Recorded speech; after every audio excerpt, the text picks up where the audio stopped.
And this is live, and is it working? Yes, it's working. Yay. Okay, thank you all for attending. Today I'm going to talk, as usual, and give a little bit more information around the process of humanity attaining a soul. I know we assume everybody's got a soul. That would be just wonderful. And how is it could be born without a soul? That's kind of strange, Isn't it automatic? Yeah, and it's not. It's not automatic. Yeah, it does not mean because you incarnated, you literally have a soul. You have to transform the elements that's in your personality, and you mature as you grow up. And if you do this in any given life, and you really spend the time to develop empathy, compassion, service, selflessness, caring, sharing, charity, all these things, that really does take a virtue. It takes a lot of effort to go through those things because your mind and your friends all tell you, why do you give away money? You're always poor. You don't have enough to be doing that. And there's no implication of those things, other than the fact that you're actually being kept from your soul. Because every action that you take is something that helps to eradicate an inaction. And that inaction is a lack of empathy. It's a lack of compassion. It's a lack of caring. It's a lack of charity. It's a lack of all those things I just said. And so you may do those things for a month and think, wow, I gave, a year and a half ago, 10 years ago, but I gave. It doesn't work like that. It has to be your nature. It has to be what you do. So it's not a matter of giving money. It's not a matter of, giving your shirt off your back or this is frozen. There we go. I'm back. Kinda. Yeah. All right. So it's not a matter of those things because those things are based on your personality. That's, you're personally, oh, I gave you my shirt, then aren't you going to be a friend? Or all the things I've done for you, why do you behave like that? All those kind of words and thoughts and actions dissolve your goodness, dissolve all your actions of caring or sharing. You can just, it's empty, So there, you may read a lot of books saying that, you do good things, you get good merit, and you're going to get good karma and all those things. But it's involved in everything, mental, emotional, and physical. And when all three things are integrated, those mental, emotional, and physical areas, in other words, your mental body doesn't say guilt or things like, I shouldn't have done that. And what if I hadn't done that? Then I'd have that money and I'd be able to use it for this, or, what if? It's always the what if. And when those thoughts come in, that means that you have not a very mature emotional body, and it's affecting your mental body. And you're doing really well. You're trying, but it's only on a physical level. So you really can't receive the majority of soulfulness that trickles into the body that literally makes its way up into the emotional body and stabilizes the emotional body. And that only happens when you stop having these reconsiderations over your actions, and reconsidering other people's actions, and even though they were kind, even though they're trying, even though they're doing the best they can, you still may have more pressure to put on them.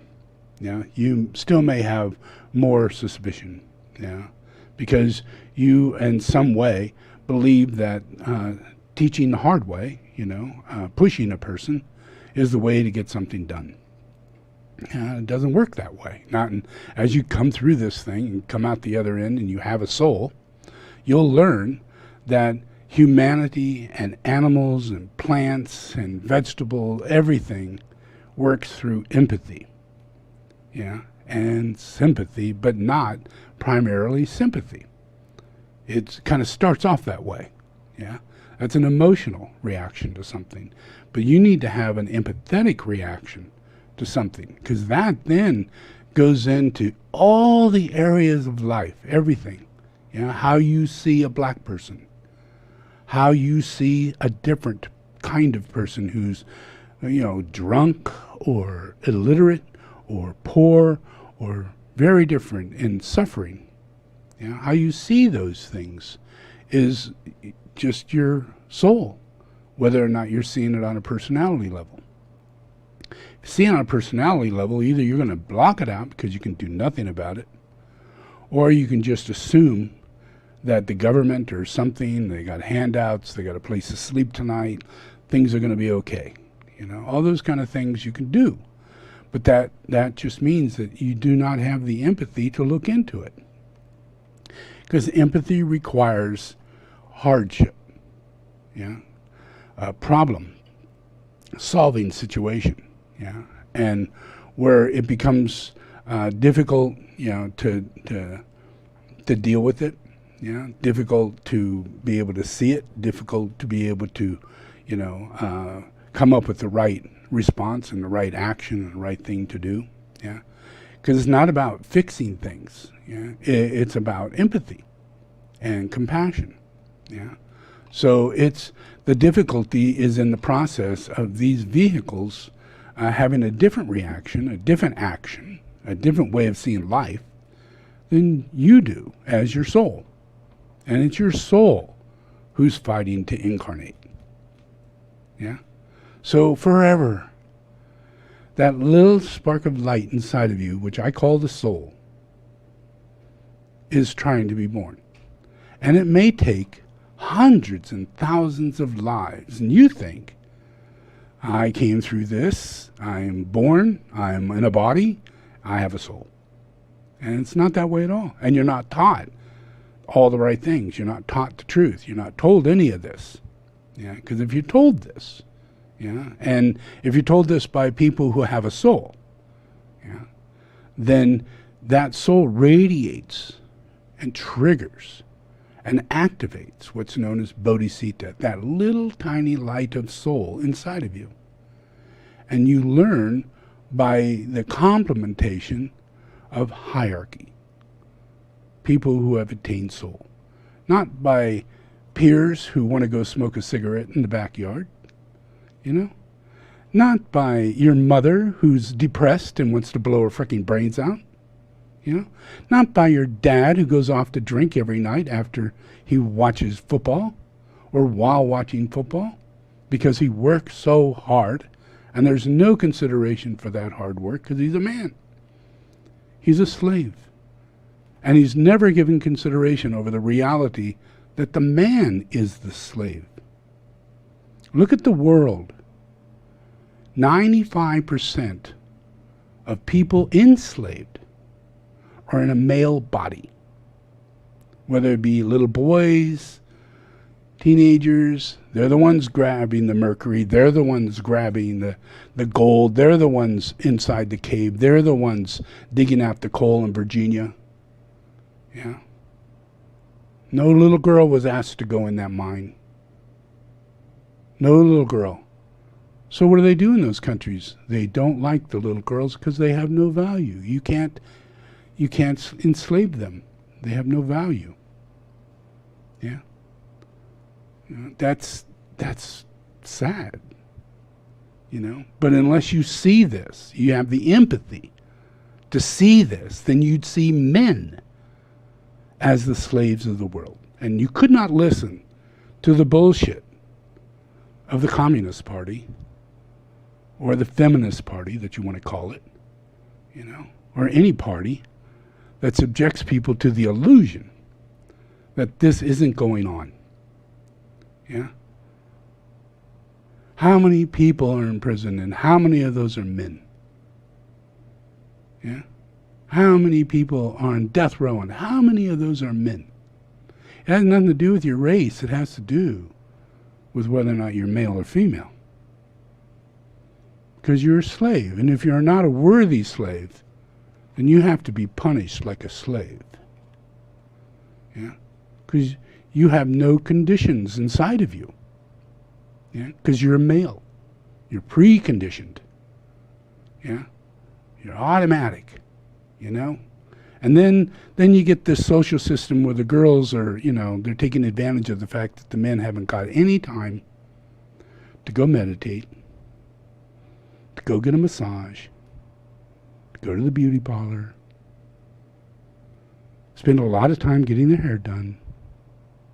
It's a quick buzz cut. 5-minute buzz cut. Because they're a slave. But there's no soul. Male or female, they both see it without a soul. And because of that, they have no idea that this is going. They look at the male and just see the suffering and the pain, and they die 12 to 18 years earlier than all women. Why?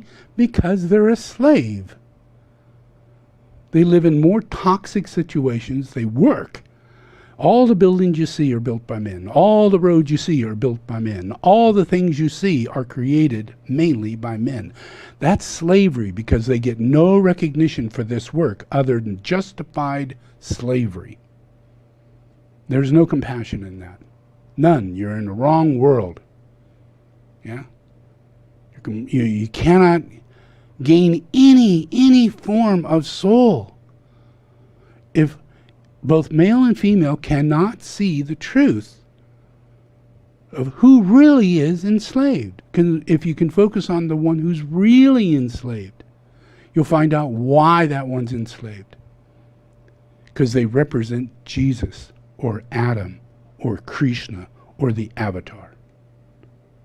Why'd they kill all the boys during the time of Jesus and not girls? Why'd they do that? Yeah? Because they commonly do it. Yeah? If you're Hebrew, you kill the boy. Yeah? If you're in a process where you need to kill the avatar, coming avatar, whether it be Krishna, that's what happened to him. Yeah? That's what happened to Jesus. Yeah? Even Buddha was in the same tormented scenario. Yeah? He barely made it through it. But still he was put in prison and enslaved till he was 33 years old. Even though it seemingly he was a prince, he had all the money in the world, and he could do anything he want. But when you're enslaved, you have no idea that that's what's going on. Yeah, and he was completely unfree. Yeah, and then he had this awakening when he turned 30, and he's going, wow, wow, people are suffering so much, on every level people are suffering, and not one person is doing anything about it.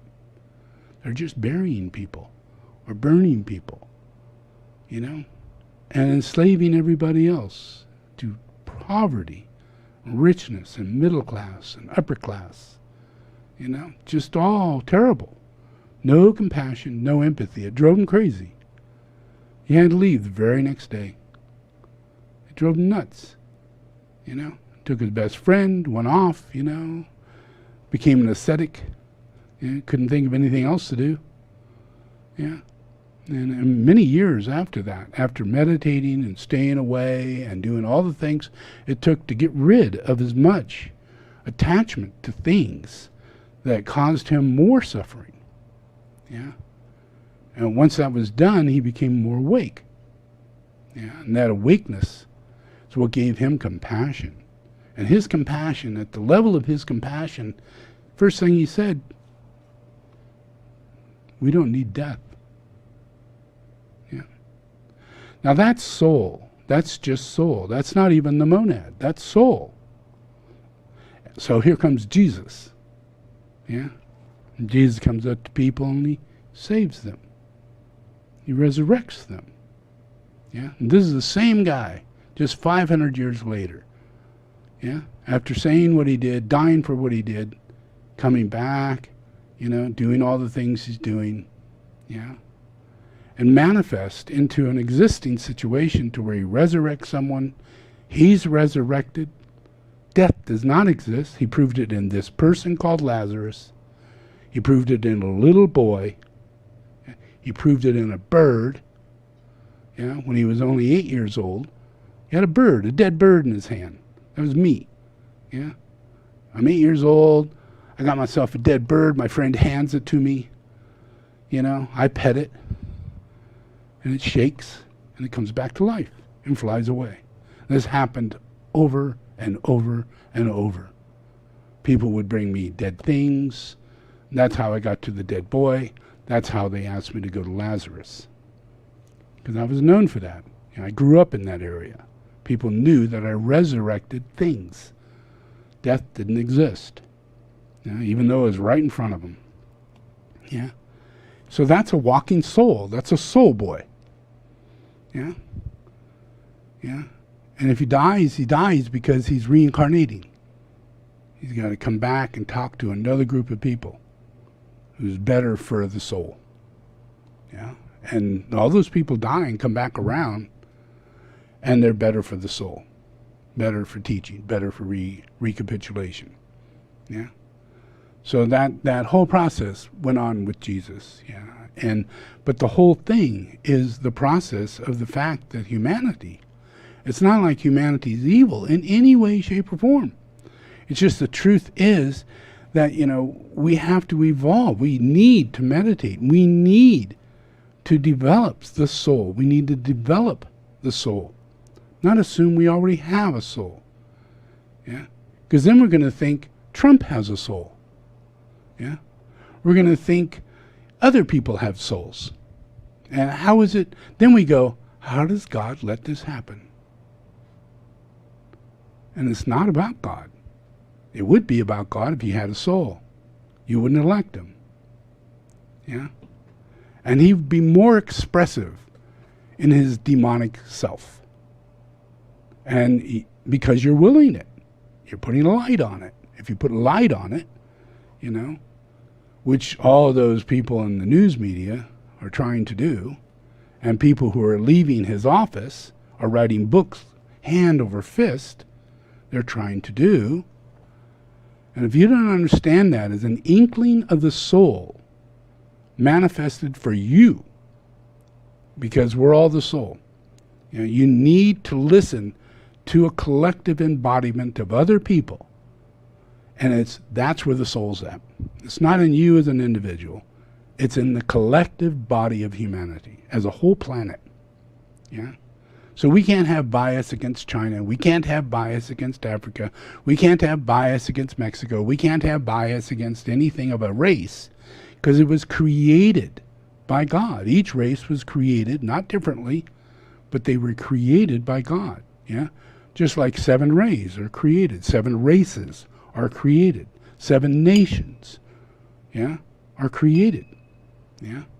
Those are realities that are based on aspects and qualities, but not differences.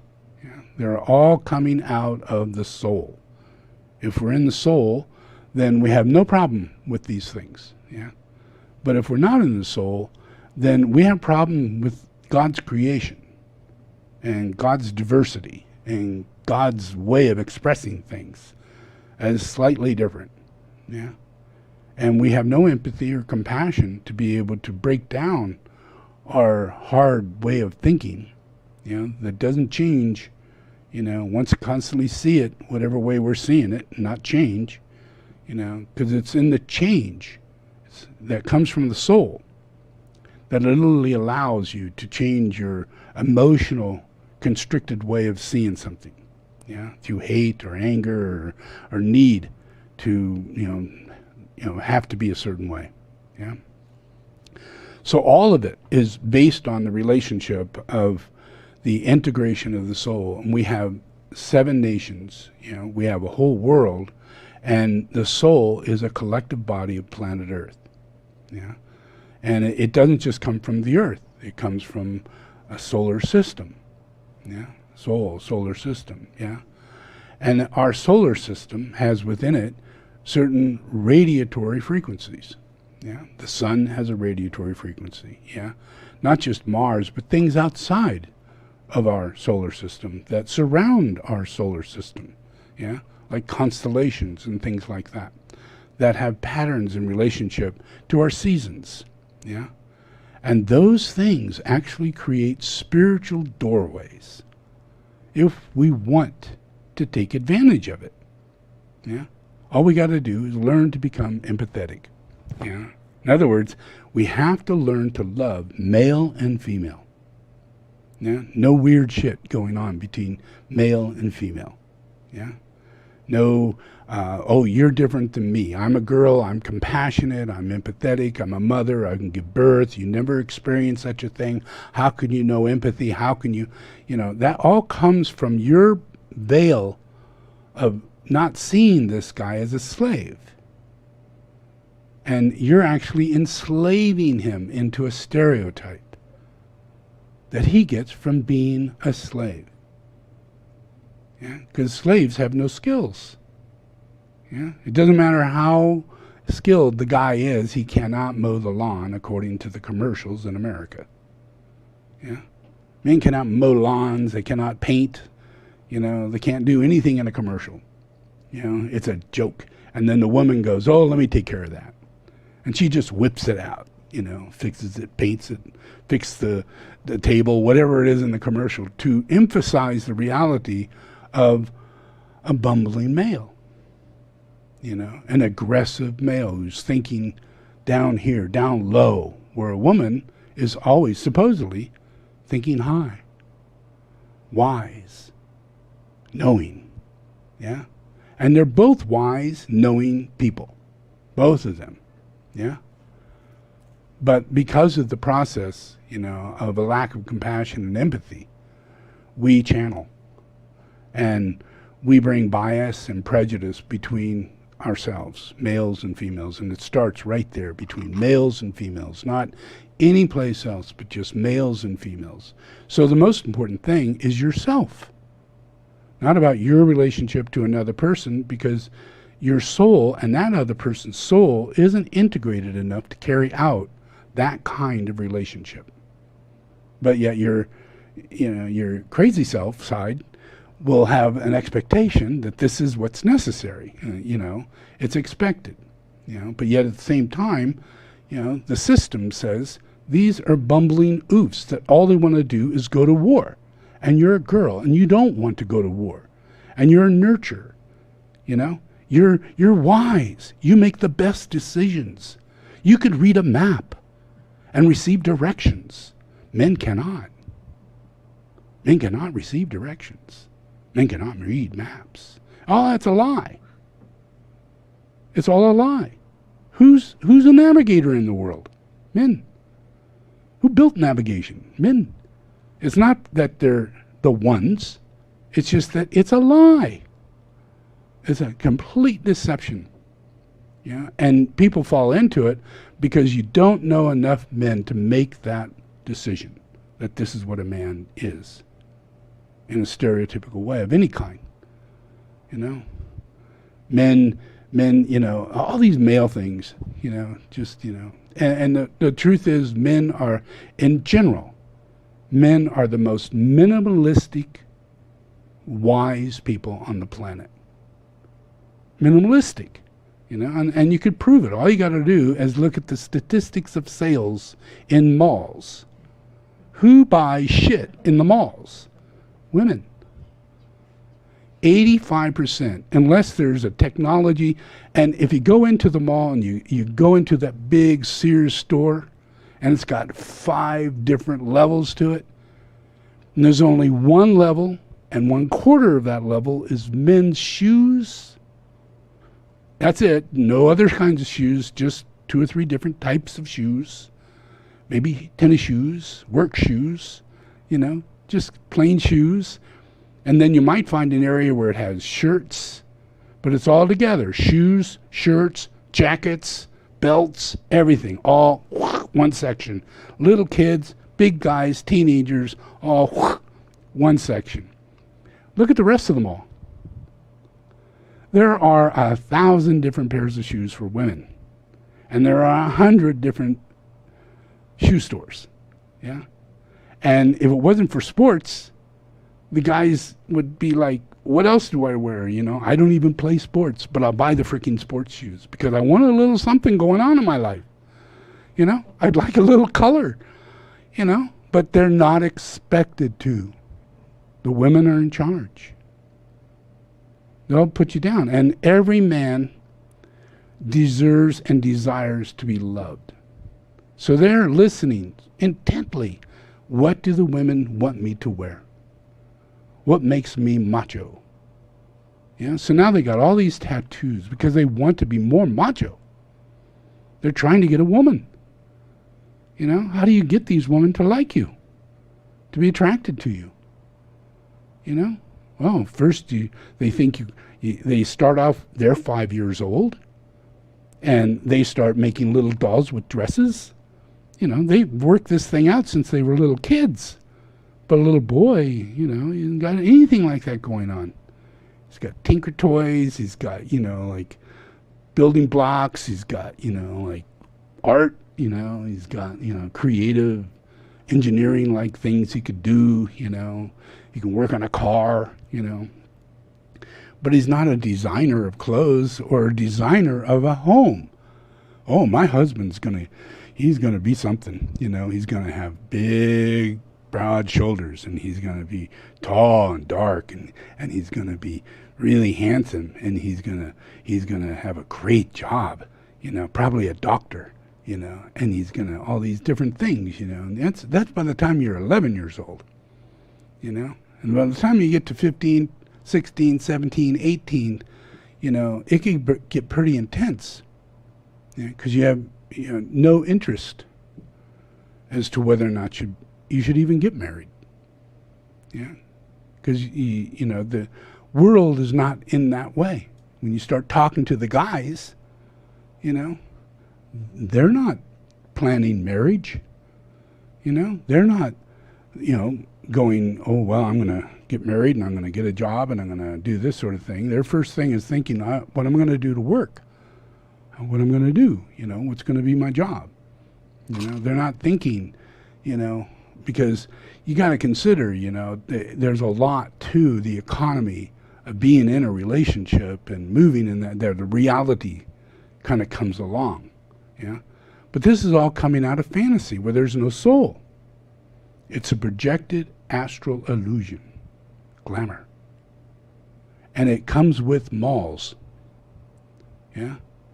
And that comes with big ticket houses, big ticket cars, big ticket jobs.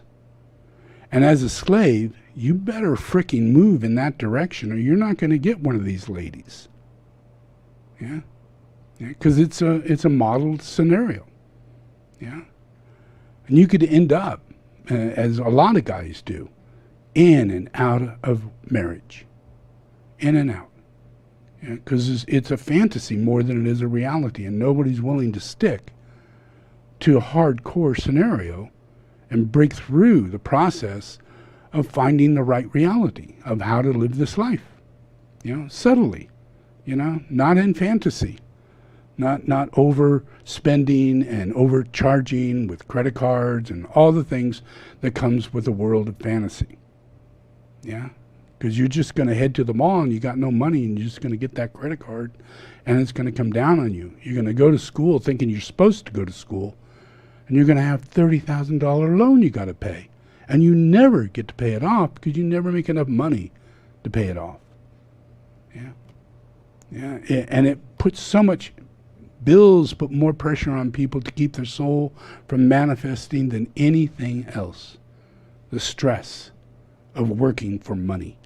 Working to pay off the past or pay off and hope for a better future and get a loan in order to get that future.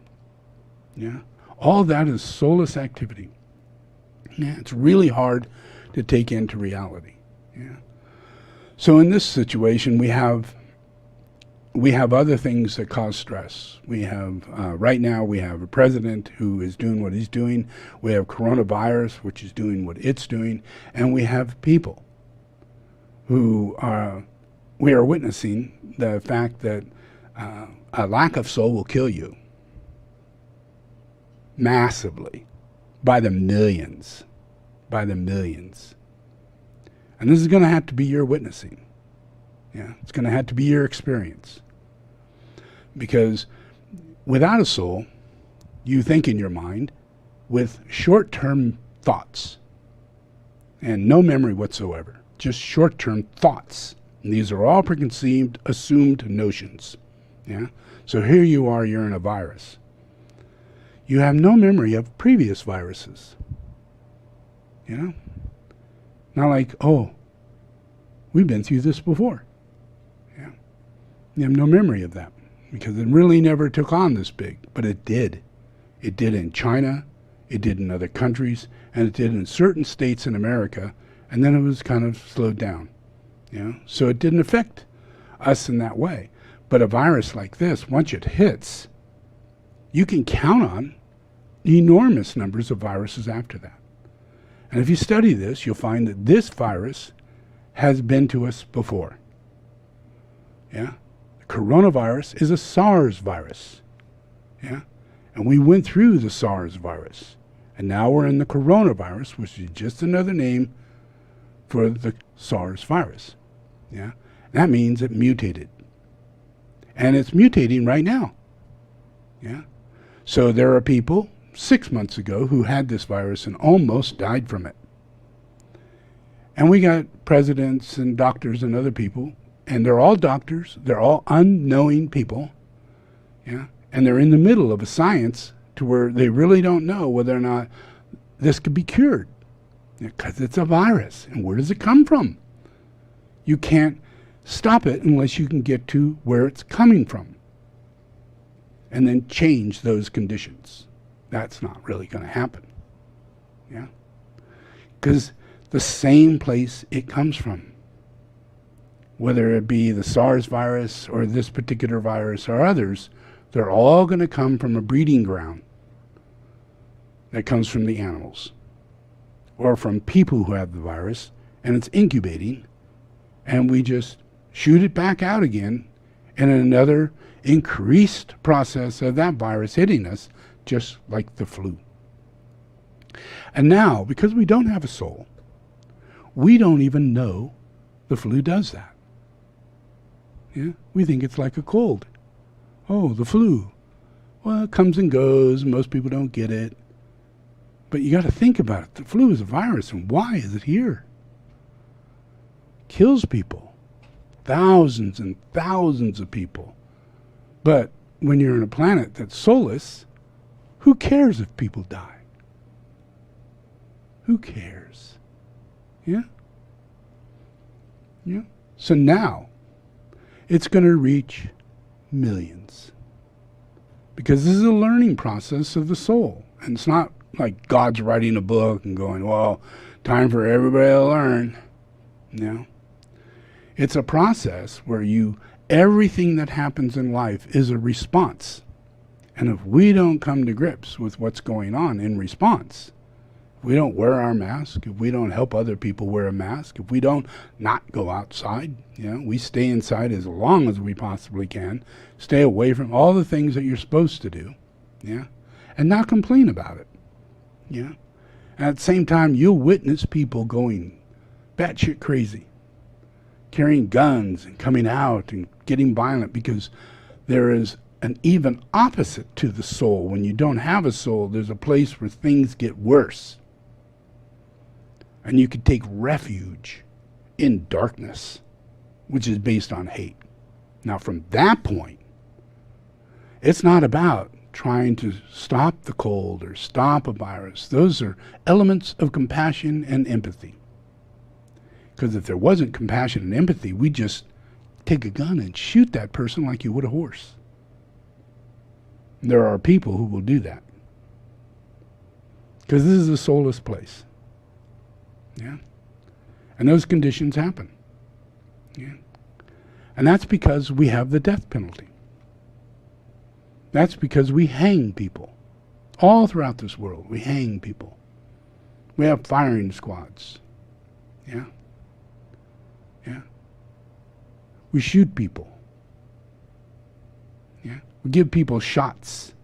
We electrocute people. Yeah? Where in there is there compassion?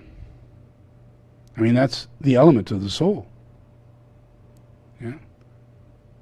Where is there any empathy? Yeah? Every time we put someone to death, this is all us, yeah, is a collective incarnated body of our choice to be killers. Even if we let someone else do the killing, we're killers. Yeah. Does that make sense? If you're in a town and somebody's going to be hung today, in the past, all of you would come out of your house for the fun of it. Stand in front of the gallows with children and wait and watch and get real crazy about it, almost like you're drunk. Because the evil of sacrificing a human being through the act of murder, no matter what reason you want to cause it, you know, oh, he did something wrong, he stole my horse. Let's hang that bastard. He shot a man. Let's hang that bastard. Yeah. He killed a little girl. Hang that bastard. Yeah. Yeah. He poisoned a dog. Hang that bastard. That's humanity. These are words people say and do, and there are laws to carry them out. What about those laws? Yeah? Yeah? Imagine, you got people going to prison, and somebody shoots someone. Well, if you're a poor black man, you shoot someone, you have a good chance you're going to go to the death penalty or life. Yeah? And once you get on that, you have no legal right for a lawyer. None. And it wouldn't matter anyway, you know, because you're poor. But they did that so that the state would not pay for your lawyer. Yeah. And yet, we have found, you know, in America, we've found that 1 out of 10, and if it's 1 out of 10, it's probably 1 out of 5, of every person put in the death penalty is innocent. They didn't do what it is they're in prison for, let alone have the death penalty. That is beyond imagination. Yeah. Imagine you have 50 people. Yeah. How many of those people are not guilty? You have 100 people, you know, not guilty. 1,000? That would be 100 not guilty. 100,000? Yeah. All not guilty. So many not guilty, it's ridiculous. Yeah, but that's really not the point. The point is we still have the death penalty. We still have this lack of soul, to the point to where we have to carry out murder. Injustice. Yeah. Yeah. And that then leads to our lack of ability as a collective body. Yeah. Because only as a collective body can we vote out the death penalty. Yeah. By law, you really haven't got a right to just walk up to somebody and shoot someone just because you think they did something. Yeah. You know, so there are laws that have to be moved in order to allow the death penalty to take place. It has to happen through the court system. Yeah. That's no different than someone pulling a gun, you know, and shooting someone. Yeah. It's just no different. Yeah. And it's really all about, you know, our process of how much lack of soul is going on and how dangerous is a lack of soul. Yeah. So we have Right now, we have child and slavery, sex trafficking. Yeah, and that's coming out. Yeah, and it's been going on for a long time, and our president is in the middle of it, and no one wants to talk about it. Yeah. There are little girls who look identical to his daughter, who at the age of 13 he had oral sex with and raped. And it's on video. And you're all going to get to see it if you want to. But I doubt if you do. Yeah, I doubt very much. Yeah, because it's all a part. When this soul is a process of democracy, things are voted by a collective body. And if in reality the soullessness outweighs what little soul there is, then we're never going to see anything about this guy. Yeah, because he's as evil can get. And for us to uncover his evil would have to uncover ours. Yeah, you'd have to see your father for who he really was. Yeah, you'd have to see your aunt for who she really was. People you don't want to see, and you know there's wrongness in there, and you know you're aware of it. Yeah, and you don't want to really think about it or anything. But if you could just see the truth, when circumstances come up, you have a tendency to purge out things that keep you from seeing. Yeah, it allows you to see more. Yeah, so it's really a very difficult scenario for humanity to be in this process with Trump, because Trump is the biggest murderer on earth. That's all he wants to do is kill. And he's known for it. Yeah. All he wants is the death penalty. That's his number one thing. He wants the right to kill as many people he feels he wants to kill. You do something wrong, he wants the right to kill you. Yeah. And then he'll figure out, at what level do you do something wrong? Can I carry out this judgment upon you? Yeah.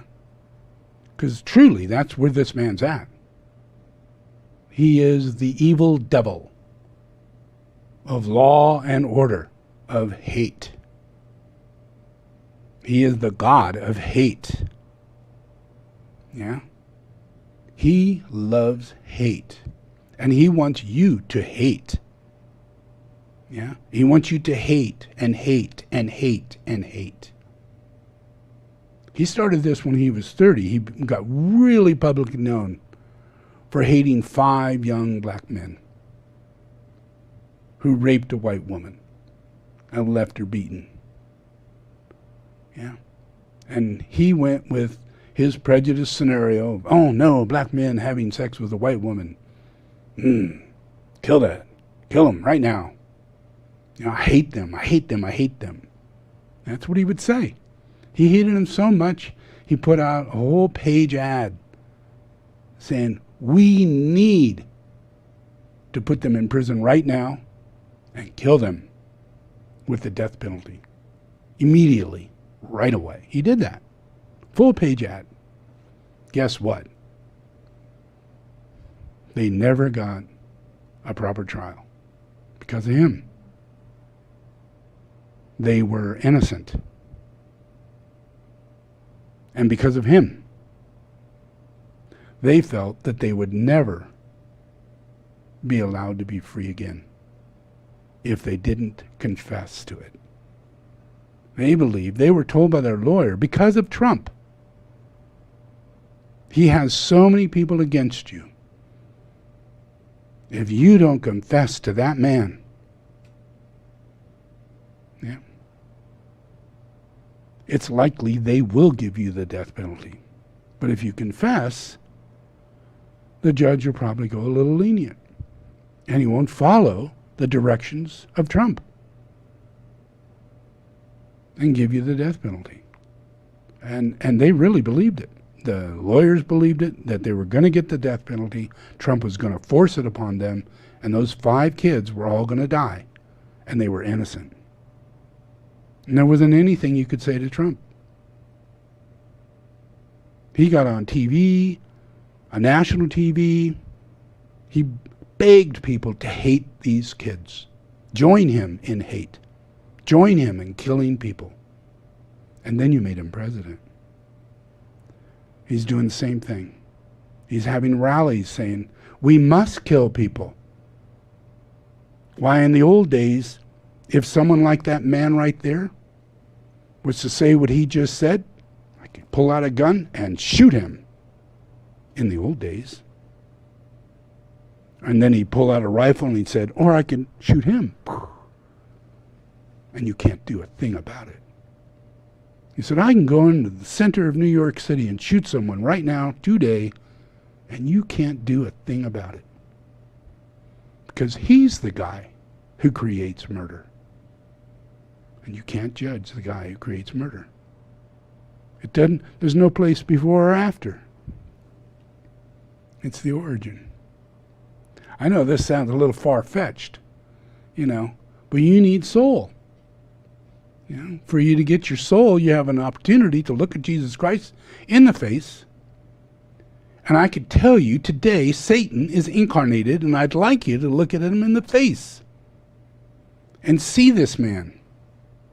Check this out. Of course I hate these people. And let's all hate these people, because maybe hate is what we need if we're going to get something done.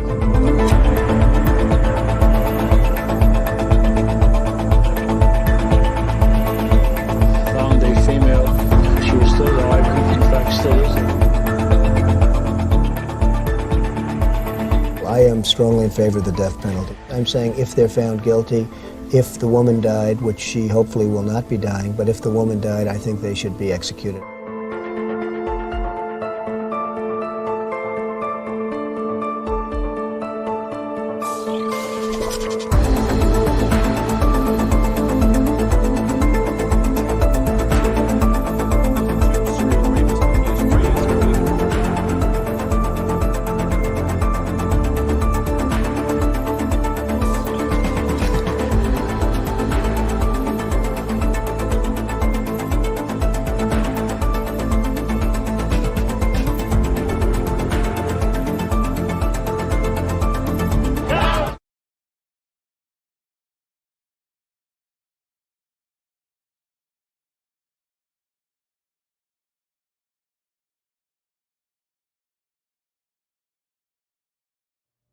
There you go. I'm back. So that is Trump. Yeah. As the guy. Yeah. And it's a serious scenario. Yeah. Because you need to react. Yeah.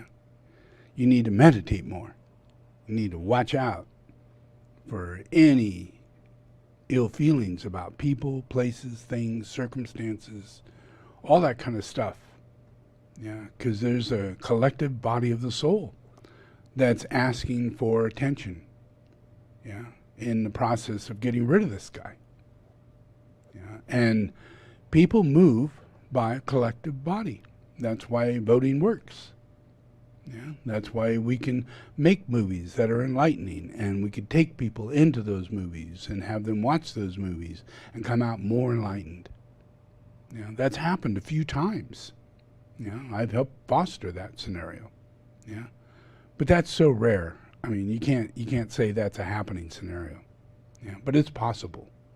It's possible to awaken the soul in people collectively if they're in one room and they all have the same experience.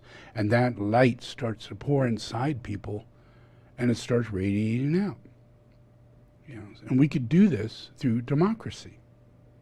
That's the purpose of democracy. The purpose is to know the evil in your neighborhood. Not to be judgmental or critical, but be empathetic and compassionate. Yeah. And know the people who are suffering and help them before they become criminals. And if they become criminals, help them a lot more quickly. And if you put them in a prison, you put them into a reform prison. And if they're on drugs and on the street, you take them off the street and you put them into a reformed community where there are no drugs, and it is illegal to have drugs. And they have the right to be in a reform community, and if they break the law, they move on to the next community, which is more like a jail.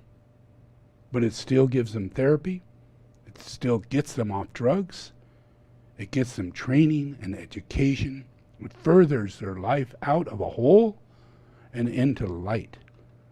Yeah. We have to behave this way. We can only behave this way. We have to be helpers. Yeah, not judgers. People who judge. That word's got to go away. It comes out of evil. Yeah. It's as though we have the right. Yeah, and we don't. We have no right whatsoever to do that.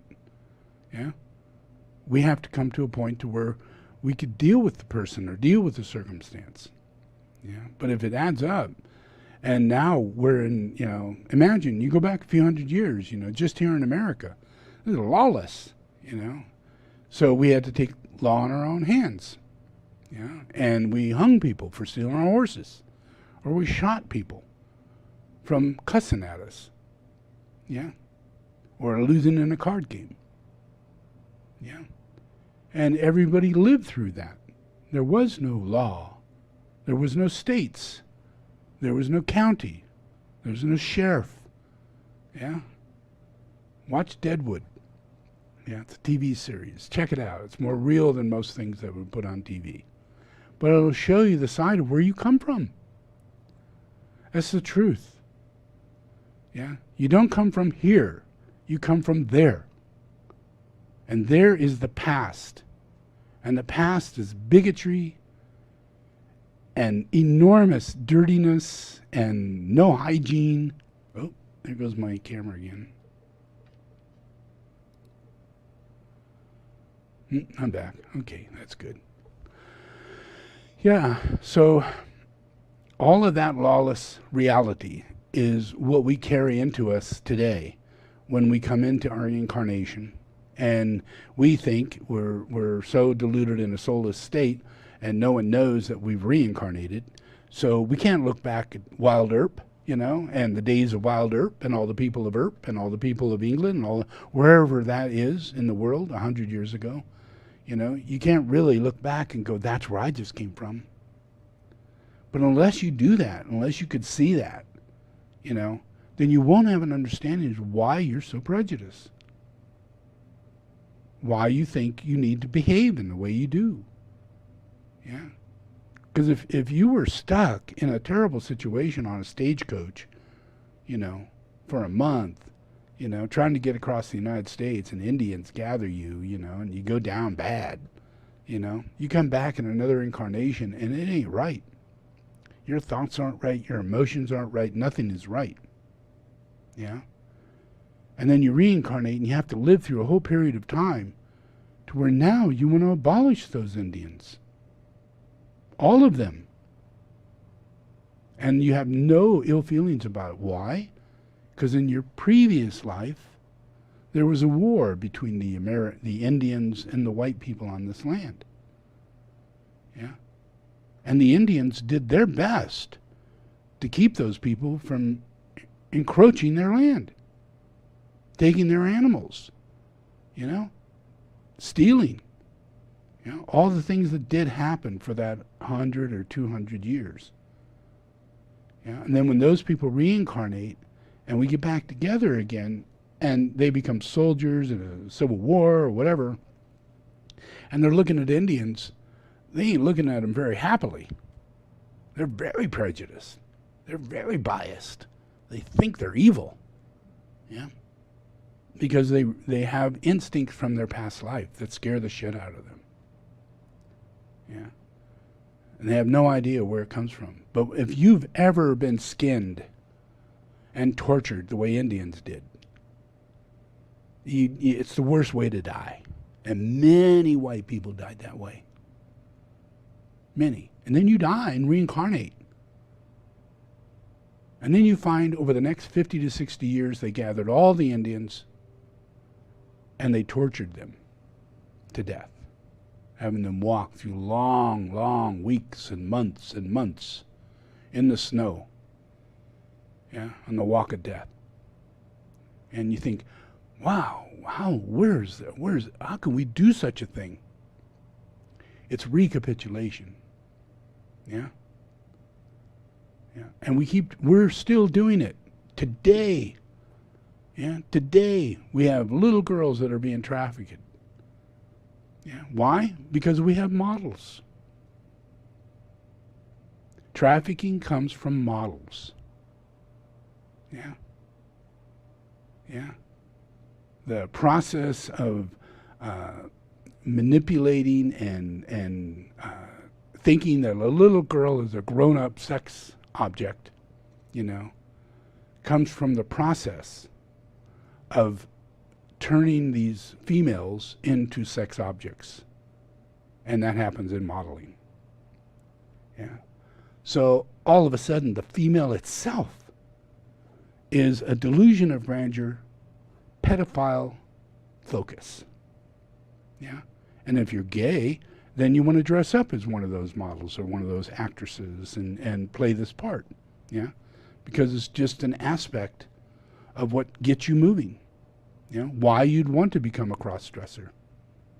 Yeah, because of the model thing, because of the process of delusions of grandeur to the point of selfishness. Yeah, self-centeredness. Yeah, and it's not a girl thing. Yeah, I mean, most models are put in that position by homosexual men. They train you how to walk. They put the shoes on, they walk, they make your clothes for you. They're all gay. None of them like you. Gay men do not like women because they're in competition with them. But they lie. They say, you don't have to worry about me. That's because they're not hot after the girl. They're hot after the girl's boyfriend. So the lie is you do need to worry about him. Yeah? Because your son's going to be raped by this guy. Yeah? And the gay guy or the pedophile doesn't really care whether or not you're male or female. They're just a pedophile. And that perversion goes deeper and deeper into that archetype process, the same reasoning behind modeling.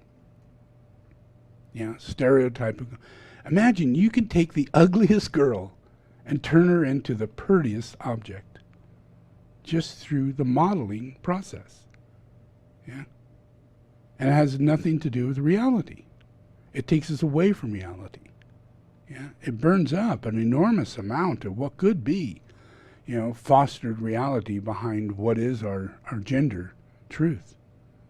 How balanced we are as just people. Yeah. So there's almost all of this is placed upon us in an astral illusion, under astral pressure. Yeah.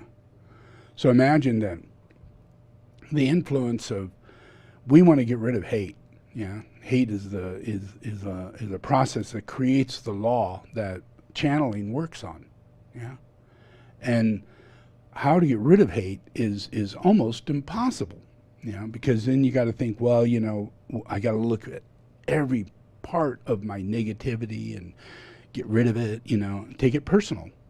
As though you got to get rid of your hate, and that's not what it is. Yeah. There is a person who is the energy of hate. Yeah. It's not you. Yeah. And there is a person who is the energy of your soul. And that's not you. And these two people, Satan and Jesus, are at war. That's the reason why people need to become monks and nuns. Because your life is shit. Because you're in Satan's world.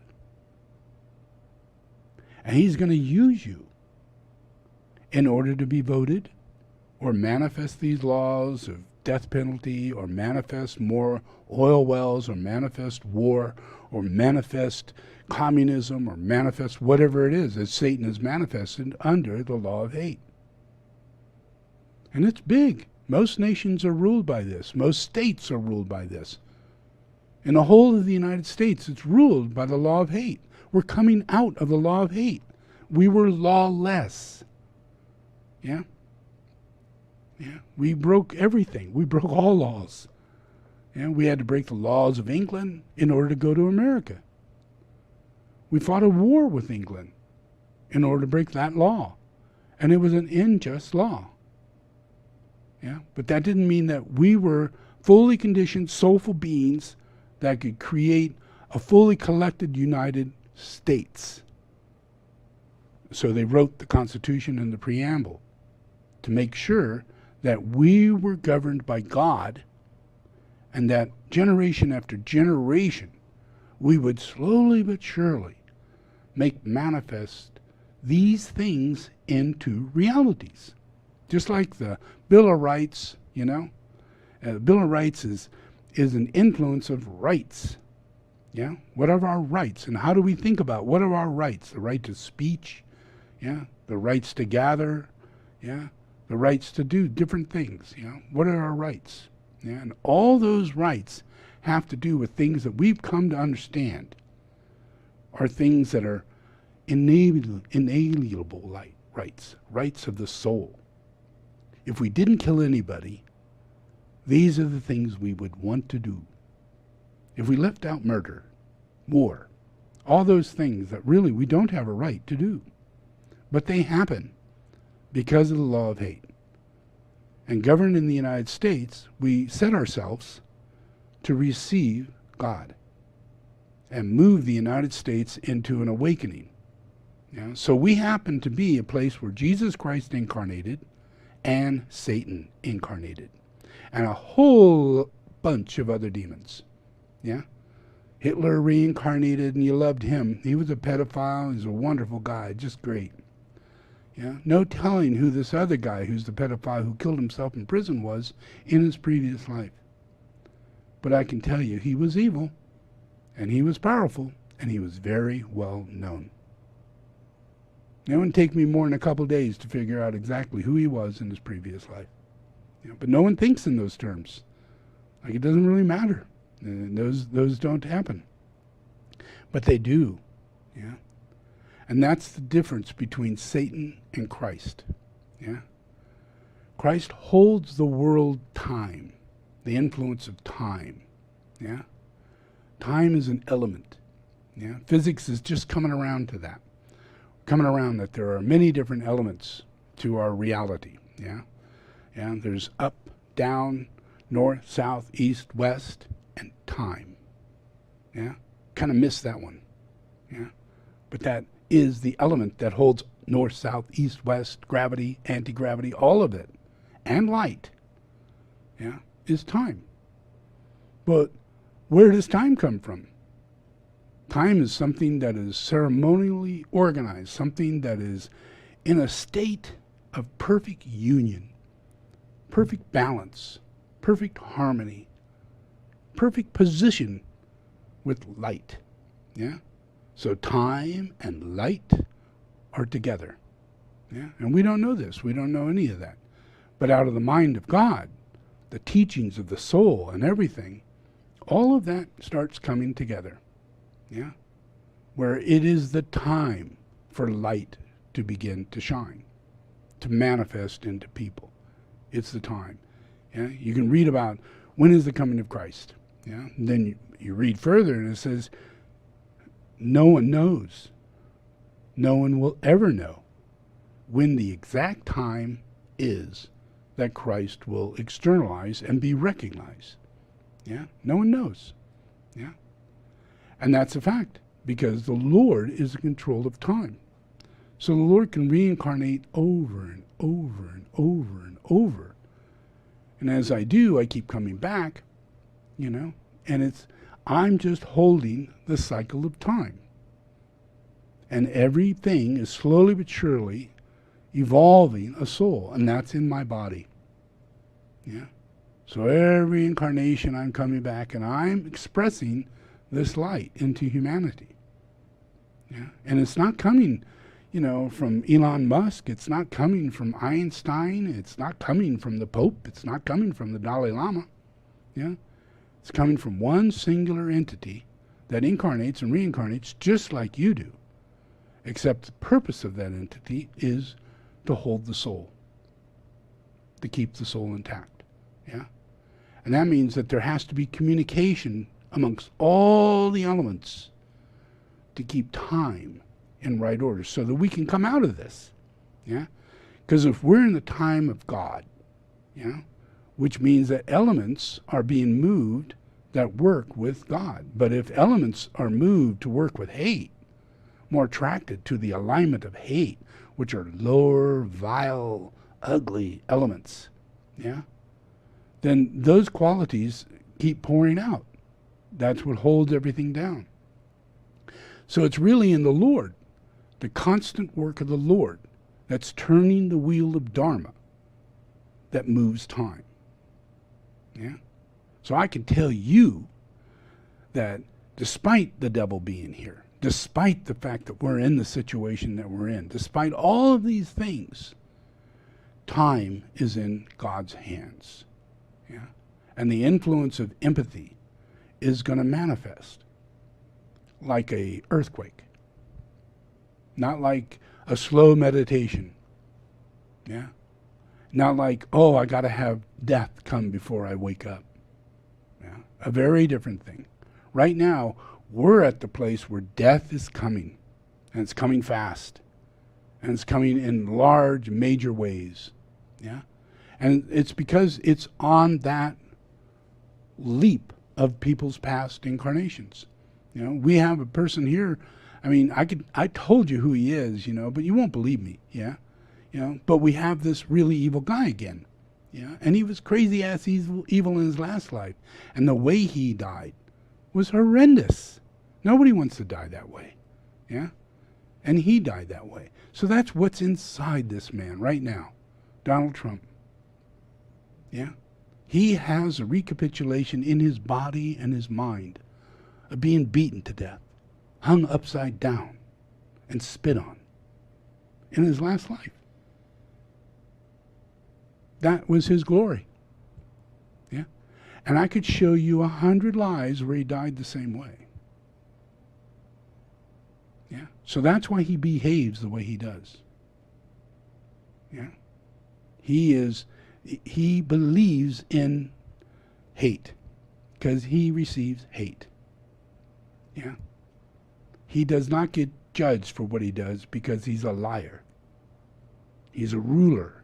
He commands people to do wrong. Yeah? And people do it. And nations fall because of it. Now, that was just his last life. This one is big. Yeah? But that process is what draws people into a process of low vitality. Lowering vitality.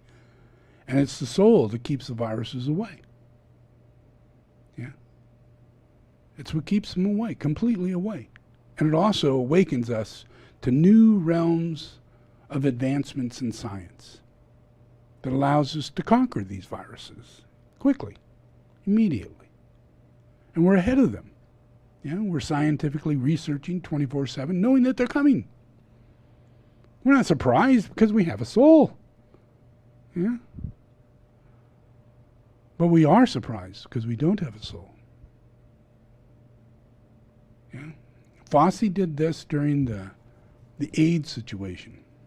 All we had to do was isolate. That's what we asked. We asked all gay people to isolate themselves. All gay bars to close. All baths to close. That's what we did. We did that. We asked for it, but they didn't close. Yeah. Because the gay people were lawyers. Yeah. And Harry Milk. He killed millions of people. But yet he's thought to be a saint. And he was just another person in the process of making sure that, just like we are now, we have people with guns saying, I'm not putting on a mask or anything like that. That's the same happened then. Gay people would say, I'm not going to not get sex. It's not that. Everybody's getting it. It's not because of us. You know. Yeah. And it was. And now little kids get it. Yeah. Babies get it. Yeah. And AIDS is still one of the biggest things that people are trying to cure themselves of. How long has that been? And, you know? And now we even treat the guy who treated AIDS and helped us out of that, we treat him like shit right now as he's helping us out of another virus, just simply because Satan says he's stupid. Yeah, because Satan's more in charge today. He wasn't in charge as much 30 years ago when he wanted, people to die, but he wasn't a politician. He could just be a rich person getting in the newspaper and getting on the news and helping little black kids be killed, and make people more and more prejudiced and not rent to black people and not sell houses to black people and Mexicans and make sure that rich buildings get built and lesser, low-income housing gets built. That is Mr. Trump and his father. They built casinos. They built Trump Towers. They built rich mansions. They didn't do anything for humanity. Nothing. They created another society, a society of elite, a society of capitalists. Yeah. Yeah. And then they got young rap artists and others who went into demonic processes, and came out a whole other generation that came from the generation of Trump. And those people that came out of that, they didn't have anything to do, and they were greedy and corrupt, and they were given ability to do rap. And they were given ability to do other things like demonic spellbinding music. Yeah. And make millions of dollars. Yeah. And now Trump goes to those same big gatherings, and he's so proud of himself that he can gather tens of thousands of people, just like he says, just like a rock star. I don't even have a guitar, but yet I gather that many people because he's one of them. He's them. And now we have all these religious bullshitters that are taking gazillions of dollars out of your pockets and using all these great big football fields and auditoriums of hundreds of thousands of people are gathering, paying these people, all thinking that that's what Jesus wants them to do. Yeah, is be biased and think that they're saved because they're so prejudiced. Yeah. It's all, just a process of building less and less soul. Yeah, getting people to buy out.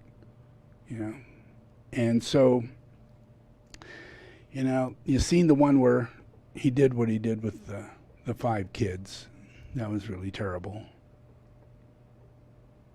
This is him today.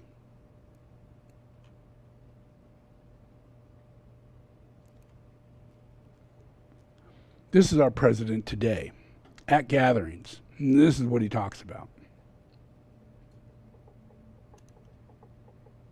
I've always supported the death penalty.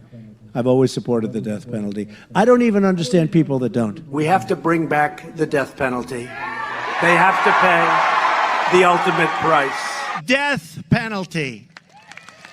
Bring it forth. Now they give the death penalty where they give a slight injection so that they don't have pain when the needle goes in to slowly put them to sleep. I mean, these people have to be treated very, very severely, and they're not treated severely. Very much in favor of the death penalty, especially for terrorists and especially for people that, killers that you see so many with the girls that are being killed and then they capture these guys. I am so for the death penalty. We will believe the right punishment, and we all do, for cop killers is called the death penalty. Remember the old days, a deserter, what happened? Bang. He deserted. In the old days when we were a strong country, it would be boom, gone. Spies in the old days used to be executed. bing, and it goes quickly, right? It's called, you're dead. Treason. It's treason. You don't even hear that word. It's treason. You know, in the old days, boom, firing squad. No, it's true.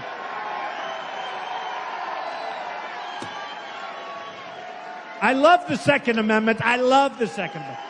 Somebody said the other day, well, he had some psychological problems. Well, in the old days, bing, bong.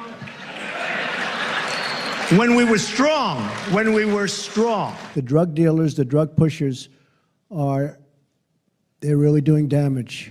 They're really doing damage. Some countries have a very, very tough penalty, the ultimate penalty. They don't have a big drug problem in China, but they have a thing called the death penalty. In China, if you're selling drugs, it's death. It's the death penalty. I said, Mr. President, do you have a drug problem? No, we do not. I said, big country, 1.4 billion people, right? Not much of a drug problem. I said, what do you attribute that to? Well, the death penalty. So, death penalty. We give death penalty to people that sell drugs. Death penalty. Quick trial. Death penalty. That's it. Unless you have really, really powerful penalties led by the death penalty for the really bad pushers and abusers, we are going to get nowhere. I'm also directing the Department of Justice to propose legislation ensuring that those who commit hate crimes and mass murders face the death penalty, and that this capital punishment be delivered quickly, decisively, and without years of needless delay. Immediately, with trial, get the death penalty, but quickly. The trial should go fast. Rapidly as possible, not 15 years later, 20 years later, get the death penalty. They should get the death penalty, and they shouldn't have to wait years and years. Bring back the death penalty. They ought to give them a quick trial, and they ought to absolutely execute this maniac. Again, the words death penalty, death penalty, death penalty, death penalty. From no penalty to death penalty. The death penalty. The death penalty. It's called the death penalty, okay? Let's play with the death penalty. Let's see what happens. Bring the death penalty into vogue. Bring the death penalty to Norway. Death penalty all the way. The ultimate penalty has to be the death penalty. Now, maybe our country's not ready for that. It's possible. It's possible that our country's not ready for that. And I can understand it, maybe. Although personally, I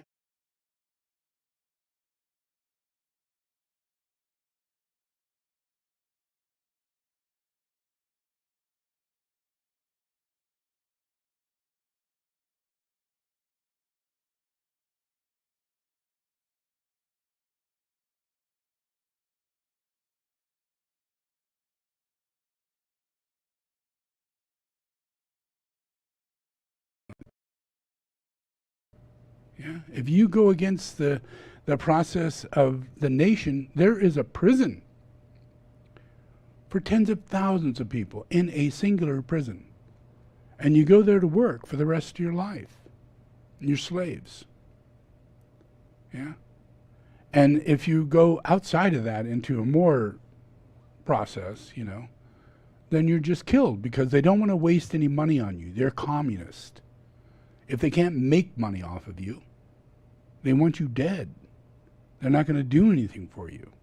You have to be a productive citizen. You're a communist. That's how it works. Well, that's the way Trump sees it. Yeah. If you're a drug dealer or if a drug person, you're not a person who is doing good for society. I mean, who knows? You might even be selling marijuana. Yeah. There's an enormous number of people who are on that because they've had joints and other things, and they're put in prison because of very high levels of degree of things that are illegal. Yeah, and those things that are illegal is because these people don't have options of making money or living life or living in society, and they get in the hands of the wrong people, and they teach them how to steal, how to be robbers, how to join a gang, how to be, you get into prison, you learn more about being a gang member. You learn more about, how to deal drugs and where to get your drugs. And, you meet the people from the country of, Mexico or whatever that are the drug dealers who are sending it over the side, and now you've got a contact. So it's education for prison is a place for building up more and more in the process of a really bad system, and that's so stupid. It's so stupid. It's wrong for society for us to be so stupid, and it's so bad that we really can't do it in society. We have to literally hire it out to corporations that open up prisons and incorporate. And they're ran by people who want to make money. They get paid for every single person who comes to prison. They get a check, and it's far outweighs, the cost of building that building and feeding these people, because there is no hospitalization, there is no insurance program, there is nothing that really does cost a lot of money. But the price that they're asking for is extraordinary. And the little service that they're giving sucks. So it's about money. The government is thinking we're going to save money simply by letting the corporations do it. And that way we don't spend the money. It just comes off the state, or some other way. And Trump sees that as just really terrible. Let's just kill these people. And if you're going to have death penalty, what we need to do is take those people right out of the court, take them into another room and give them a shot and let them die. Not 15 months, not 15 days, not 15 hours. The decision's been made. Give the person a shot right now. That's where he's thinking. He is cut and dry. He's evil to the core. You have empathy. You go, whoa, let's give them another year, maybe we'll come up with, better ways, because that's the reason why we give them 15 years. Because we do have a sense of empathy. We do have a sense of compassion. But it's this guy that has no empathy, no compassion. He's a murderer. But he loves killing people, not animals, not plants, not vegetables, just people. That's what a pedophile does. A pedophile kills people. Every single person who's a killer, major killer, is also a pervert. Has major psychological problems in the sexual realm and circumstances in that area. So it's not uncommon for people who kill, people who cannibalize people who, take the worst of position in life and go around killing 20, 30, 40, 50 people. All of that is based on the same element of hate that's sitting in this man, Trump. He has the exact same energy profile. He is instinctually set to make sure it happens right now. Just like murderers. A first-degree murder is planned out action. You planned it out. Premeditated. Well, he is premeditated by spontaneous action. He's a murderer. If you take it to second degree, it was just a spontaneous action to reaction. I was trying to defend myself. And somehow this guy died. Well, okay, we will, you'll go to jail for, unpremeditated murder. But it's still that process. It's still you have the ability to kill someone. Rather than stabbing him in the hand, you stabbed him in the neck. Why'd you do that? That's not right. Everybody's got a choice. Cops have a choice. You don't, when you're trained as a cop, you aim at the heart. You're trained as a cop, you aim at the heart. I never believed in that. I believe in aiming at the shoulder, aiming at the hand, aiming at the knee, aiming at the foot. Train yourself to be good at a gun, or don't be a cop. It's like in the old days in the movies, the real good guys always shot the gun out of the other guy's hand, and nobody died. That was a good guy. Clint Walker, you ever hear of him? That's what he did, yeah. Great guy, yeah. And we have heroes like that. It takes compassion and empathy to be under those conditions and using all the same tools, but yet you're still ruled by compassion and empathy. Yeah, you're not ruled by hate of any means. Once you begin talking to someone, you're a kind, gentle person, But you're living in a world of hate and anger. People have guns, and you need to learn to defend yourself, but not to the point of killing someone. It's just not there. It's not necessary. It's not necessary. Yeah. But in a soulless world, we don't know that. Yeah. So there is causal reality, and it comes from the embodiments of lunar lords or saints. And it's saints that make these decisions, yeah. And they walk amongst us. There are millions of them all over the world, yeah. And to me, that is what I believe in. That's what I trust, is that slowly but surely, the more I talk, the more I live, the more I exist, the more others wake up, yeah. And every day is a day of time. It's an element of time. You've been with me, yeah. Whether you're watching me or you know of me or you got an etheric weaver, you're listening to my music, all those things probably not even in your life, but I'm affecting you, yeah. Everyone, every single person. Because I'm the soul. I am the soul. This is not an individual soul thing. There is no such thing as an individual soul. The soul is the expression of the monad. My Father is the monad. Yeah? And I am the expression of the monad. And when the soul expresses, it makes you into a saint. It embodies you. Yeah? It integrates what would be a personality into a saint, a sentient being, yeah, who has soul. And that soul has symptoms. And those symptoms go to war, yeah, with evil. It's not an aggressive act. It's a counteracting relationship of love versus hate. And you're going to be tested every day for all of existence, yeah. Because the only thing that balances this thing out are the saints that go up against the evil in themselves.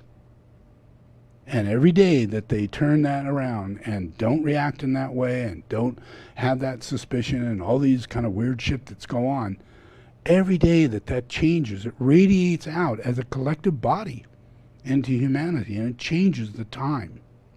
Yeah? If we have one day go by as I'm continuing this process, that day is more enlightened than the day before. Yeah? I bring that kind of situation. Yeah? So slowly but surely, we are coming out of the era of Trump. Yeah? I don't know whether or not you're going to vote him out. Yeah, that's not my decision. It's everybody else's decision. Yeah? Yeah? It's not mine. Yeah? It's the process of humanity. And, if it is in your scenario to allow him to be president again for another 4 years, you have not experienced anything when it comes down to the suffering that comes with this kind of stuff. When you're in league with the devil, your vitality goes down dramatically. And you cannot make decisions on a soulful level, on a physical, emotional, or soulful level. So it's just confusing. Yeah. And he takes command by whittling away what would be good things inside of nations and makes those nations antagonize toward each nation until he creates wars between Korea and China, yeah, Iraq, Iran, Syria, Palestine, Pakistan, yeah, even India. Yeah. He's really pushing every single one of them, including Germany, yeah, to go into an enormous level of stress between each nation.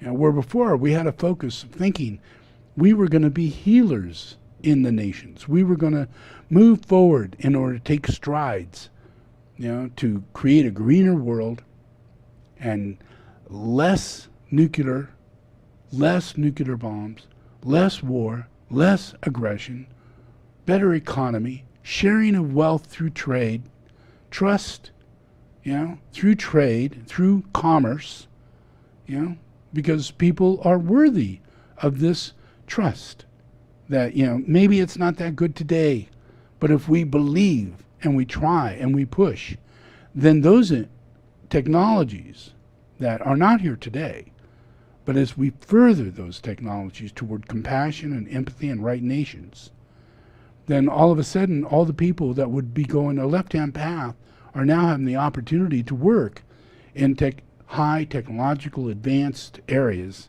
that they never would have had that opportunity to do. That's time. Yeah? That's the element of time. Yeah? And it all is controlled by either the light or the dark. And if it's in the dark, we go back to old time. We go back to the old time. Yeah? We don't go further. We have more conflicts. We go, oh, we can't build that. Oh, we're not getting funding. Oh, it's not working. Oh, I'm not sure if we want to do solar anymore. Oh, I don't know if this is worth it. But all real reality shows that there's not a better economy in the world due to the reality of the fact that we're saving money by not using oil. And we're saving money by getting out of coal. And we're saving money by not building dams. Yeah, which is what China's doing. And they're having an enormous flood problem. People are dying all over the place because they built these dams. Yeah, so we have to move in a totally different direction in order to save lives. Or we'll continue this other path, and it's all led by the law of hate. And it gives us these soulless qualities in our governing body that makes decisions of corruption behind us, that makes us distrust, distrust ourselves, distrust what we are choosing, all of that goes down the tubes if we have people like Trump. Trump is just one guy, but imagine how much he's affected all the countries of the world in just the 3.5 years that he's been president. He's ruined Germany. He's ruining Canada. He's ruining China. He ruined Korea, North Korea. That could have been done a lot better. Yeah. Every single thing he's put his hands into, he's put people into debt. Just like a really bad financier walking in and saying, I'm going to audit your books and everything, and now you owe me $1 gazillion. I'm going to stop all your trade. I'm going to make you suffer. Yeah? I'm going to make you suffer. Not you, but billions of people. You have 1.5 billion people in your country. Every single one of them is going to suffer. That was Trump.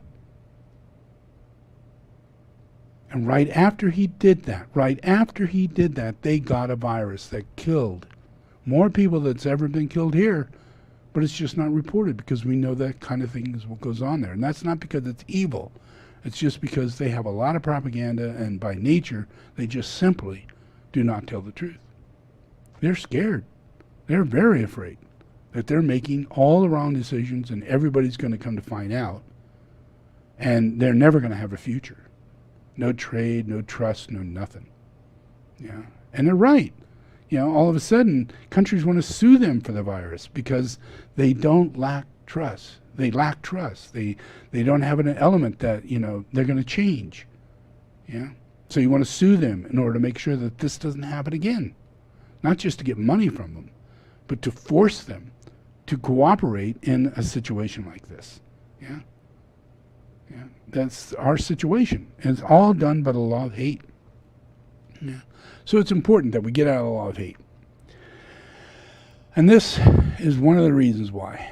I don't think the question of capital punishment in this country can be answered by asking, do people deserve to die for the crimes they've committed? I think the threshold question is, do we deserve to kill? For every 10 people we've executed in this country, we've now identified an innocent person who's been released. It's a shocking rate of error. We would not accept that kind of error in many areas of life. If for every 10 apples, one would cause you to die if you bit into it, if that were the case, we'd stop eating apples. We would not allow supermarkets and grocers to sell things that were this lethal, and yet our justice system continues to tolerate these horrific error rates. I represented a man named Anthony Ray Hinton who spent nearly 30 years on death row for a crime he did not commit. He was wrongly accused, unfairly accused, taken to trial, and because he was poor and couldn't get the expert assistance he needed to prove his innocence, he was convicted and sentenced to death. We don't provide lawyers to people on death row in many states. There is no right to counsel for death row prisoners. So we have hundreds of people unable to get the legal assistance they need. And so Mr. Hinton spent 15 years languishing on death row without the help he needed. We got involved in his case in 1999, and we were able to show very quickly that he was innocent. So you got to reconsider, what is death row? Death row is where you go into a little tiny cage and there's nobody else in that room. And you're on a hall where everybody else is on death row. And you do not have the right to be talking to each other, hanging out with each other. You get about an hour a day to go out, walk around, and then go back in. But you're in complete solitude all your life, your entire life. It's not just death row. It's death of so many things. And it's mainly just to cut down our cost. We have to talk to them less. We have to service them less. We have to give them no opportunity for education or anything else. They do not have a legal right for a lawyer, so lawyers aren't going to come and visit them. None of those things. Cuts costs down dramatically. And you actually don't have to think about them. Months and years can pass before they're brought up again. Because they're really never given an opportunity for, get free.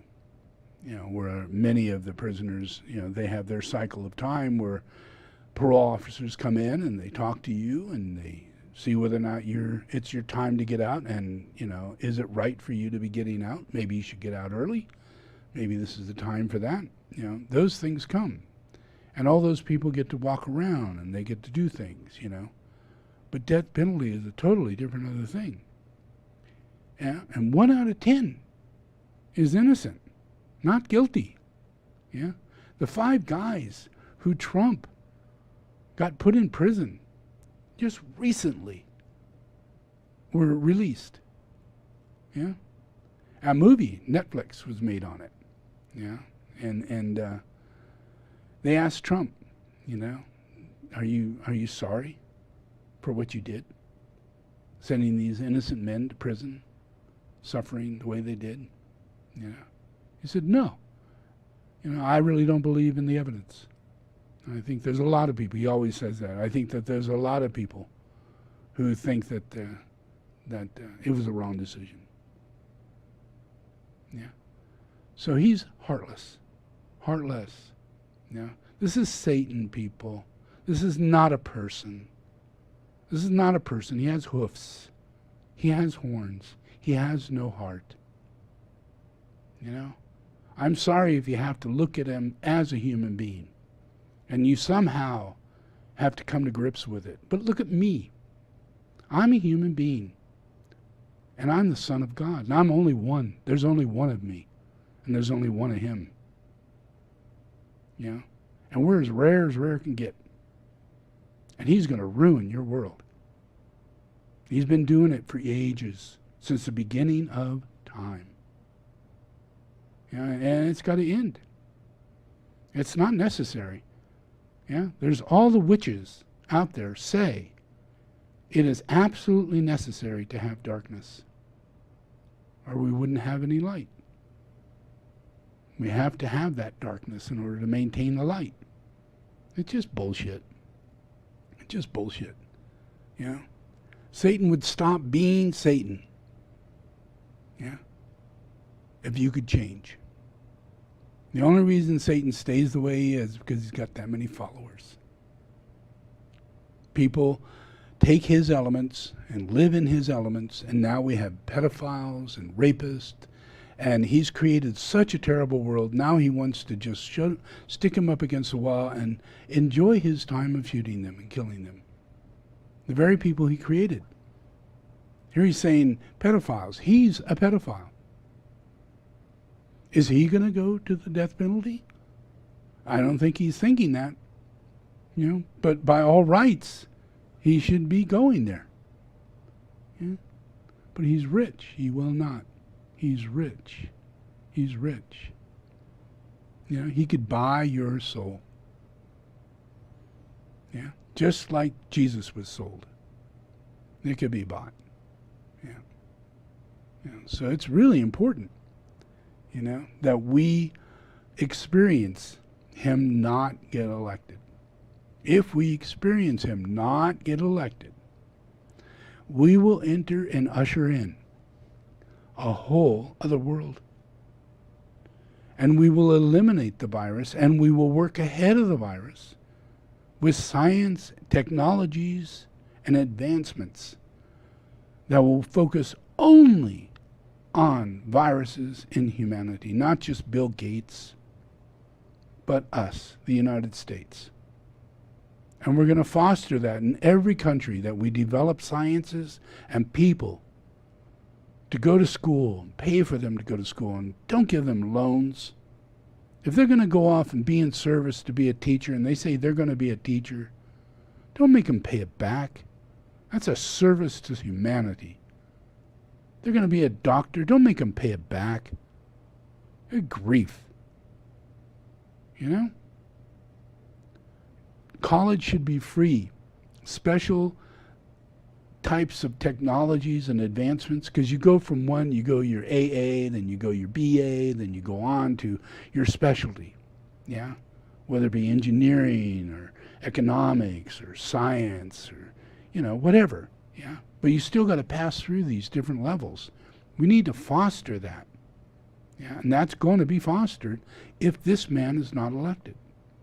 It'll be a natural growth cycle in the process of our government, is to foster the awakening and the enlightening of men and women to enter higher levels of education at a very early age and be given enormous amount of benefits, the right schools, clean schools, better schools, and then furthering them right after they're educated so that they're not stuck in, what do I do now? I'm educated, but there are no jobs. But now we're fostering jobs for geniuses, for engineers, for doctors. We're working a new government, so we need a lot of lawyers. We need everybody educated. We need everybody actively ready to go, because this government is going to foster welfare and development of sciences and technologies that will go on for the next 8 years. 8 years is a long time. 8 years in the hand of Jesus Christ. That process will change so many things, over the next year. And I am 100% on the side of he's not going to be elected, and I have a whole bunch of things I've got planned. But if he is elected, those plans will be slowed down dramatically. Because the virus won't go away. It'll come back 3 times. 3 times. 3 cycles. And all cycles will be the same. An average of 2,000 people die a week. We're going to get to 200,000 people by the end of September. By the end of November, we'll be at 300,000 people. By the time we get to January, February, we'll keep going. By the time we get to March and April, we could be somewhere near 500,000 people. Because we got people out there wanting to party. They want to go to bars. They want to do the thing. And they want to think, well, we've all had it and now we're never going to get it because some stupid idiot said that, we get immune to it and children don't get it. So we sent them to school. We sent the other kids off to school, and now they're back from school with the parents, and parents are getting sick again. Bad, real bad. It's going to have terrible outcome. And I'm talking death. This is the number one thing that Jesus Christ is totally here to help you with, is death. It's not necessary. That's one thing. But when you usher it in, that's when my process becomes a little harder. Yeah? Because then we have viruses, and we have nuclear war, and we have all kinds of earthquakes and problems with the weather because we're not doing anything to prevent that. Yeah? And there's not a lot I can do about that other than stay peaceful myself and be a point of light for the world and usher us through as our civilization dwindles to less than 200 million. 200 million people on an entire planet, people. We have 350 million people in the United States. But as this keeps moving under Trump and then under the next process of a Republican, and if that keeps going like that, we will have so many devastating scenarios, so much going on, and a constant barrage. By the time we get to the year 2050, we'll be down to the millions on a whole human race. Not just the old people dying, but the young people dying. And they can't really reincarnate because the viruses are coming so fast and they're mutating. They're getting the children now. They're starting to get in the youth. Because we're not taking responsibility. We have people out there like Trump saying that it's a hoax and it's a conspiracy and it's all about, vampires and shit, rather than dealing with the scenario. So this is two realms of reality. Two cycles of reality. And we only got a few months to go, and we'll find out where we're going to go with that. And trust me, if we have Trump, then you must cope with it. You've really got to cope with it. You got to deal the best you possibly can, because the civil war is coming, and violence amongst all the United States is going to happen. And he's going to throw oil wells, and he's going to destroy the Indians, and he's going to put in coal mines back, and he's going to build up nuclear reactors. And he's going to do everything, pass every law for fracking you can ever imagine, ruining the nation for thousands of years. And he'll slow down the industrial process of technology that goes towards solar or windmills or anything in the United States. He'll slow it down. Because he won't allow, he'll increase the product relationship between the countries that have to provide the products to create these new industries, which is what we need today. But he'll create so much that it'll create an inertia, and we won't get to move forward the way we should. And we'll do wrong things, creating more wrong oil processes, more things, and more viruses of different kinds. Like they said, that'd be terrible if we had the flu and the coronavirus at the same time. What if we had 3 viruses right now? 3 different viruses. What, is there a rule against that? Not in the law of science. It doesn't really make sense that there could be more than one virus floating around at any given time. We're really blessed, very lucky to hold them at bay, keeping it down to just one. But we're in a terrible scenario. These things are cropping up, and they're the same one, and they're mutating, and we're not dealing with it correctly. So as long as we keep getting this thing growing, and we keep having to go to the hospital and die in mass numbers, then we are incubating that virus at a very high rate in America. And it's not happening in other countries. They're doing their best to cut it down and stop the incubation. But it's in the incubation because it can stay in the body for a very long time. And you never know how it's going to respread.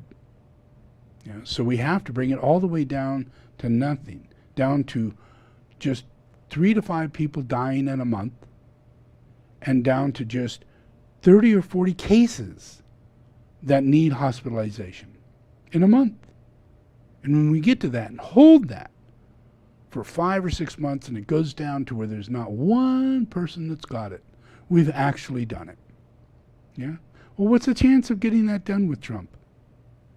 What's the chance? He's going to lie to you. Oh, yeah, I'm going to, hey, slow down the testing. You know? And he's got his little friend over here, you know, slowing down the testing. Mr. Krishna or whatever his name is. Yeah, the son-in-law. Yeah, he's a real great guy. You know, he owns the building 666 in New York. It's quite a very interesting scenario, this guy. He paid more money than anybody alive would ever pay for that building. He did it because it's Satan's house. There's no other house that's 666. No place puts 666 on their address. No place. There's no 13th floor in hotels. There's no 666 address. Nowhere. Except there. And that is a phenomenon, people. That means Satan's involved in this. And that only one place could be collected to be put that way. And guess who had to buy it? He had to buy it. He used almost all of his money to buy it. You know? Now, I don't know if he sold it yet, but he owned it. He was the owner of 666 Park Place. Yeah. What a divine design. Imagine when you're Satanist and you conquer through money and sex magic and you have pedophilia ruling the world, and the head of them is a pedophile, you know, and thinks he's the richest man on the planet, you know, and you and all the rest of your little cronies have the ability to buy 666, you're winners. Yeah. According to him, he's winners. You know, he's president of the United States, he's a winner. You know, he's got 666, he's a winner. Yeah. But in reality, he did it through corruption. He did it through lies, you know. You know, he's not the president of the United States. Not really. You know, he should have never been elected. It was formulated. You know, and that's not a conspiracy. If we had the time and energy and availability, but we have not prepared for this level of corruption on any level. You know, so we are not in a position to prove that this level of corruption that can actually corrupt a way to put a person in the office of the presidency through corruption, yeah, and pull it off, and do corrupt things while you're in the office, and still pull that off, and say things about being able to do such things and never be able to be busted for it, and pull that off, you know, and have books and films and everything being made about the guy, and pull that off. Have little kids come to the court and say, he raped me. Not even go to court for it. And pull that off. Yeah? This is where we're at. And you made him president. Yeah? So that puts him in what would be your soul. The person who plays this role plays the person of the representative of the soul of the nation. It's the President of the United States. Commander-in-Chief. He's the channel for God. He's supposed to be. Yeah? But that would be compassion and empathy. He would stand against all war, and he'd be the middle ground player of all the nations, holding peace, keeping everything at bay. Yeah? That's the United States. That's what we're supposed to be doing. Yeah? But this man is an antagonist against every nation. Yeah? And he's going to bring this out to a point, you know. So his outcome is hate. The process of us evolving and getting rid of the death penalty, which is where we're at. In the last 3 years, there have been books that have been written about the better angel. Yeah, even Barack Obama's wife talked about the better angel. She comments on that because of this book. And it's a guy from, I think, Harvard or something, a psychologist, and he wrote this book about how people showing in the death penalty and killing of people and the anger and the behavior behind people, that is lessening. That we do not go to war as much as we used to. That actually we're down to a very minor amount of war in the world. There's this and that, but nothing compared to what has gone on up to this day, and it's getting smaller and smaller and smaller. So there's an aspect of the good angel in people that is beginning to express, and the bad angel is beginning to go away. So that awakening is what this is about. This is the bad angel. And this is quality inside of ourselves, the fact that we are either the bad angel or the good angel, and we are not somewhere in between.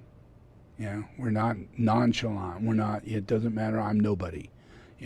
Because we're all influenced by this being an angel. And the biggest discussion of illusion is the fact that we're not angels.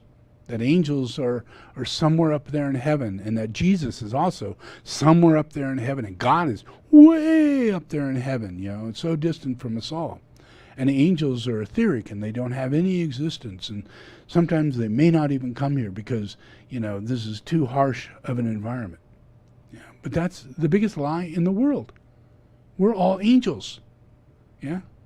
All we have to do is incarnate our soul so we can bring that angelic presence here.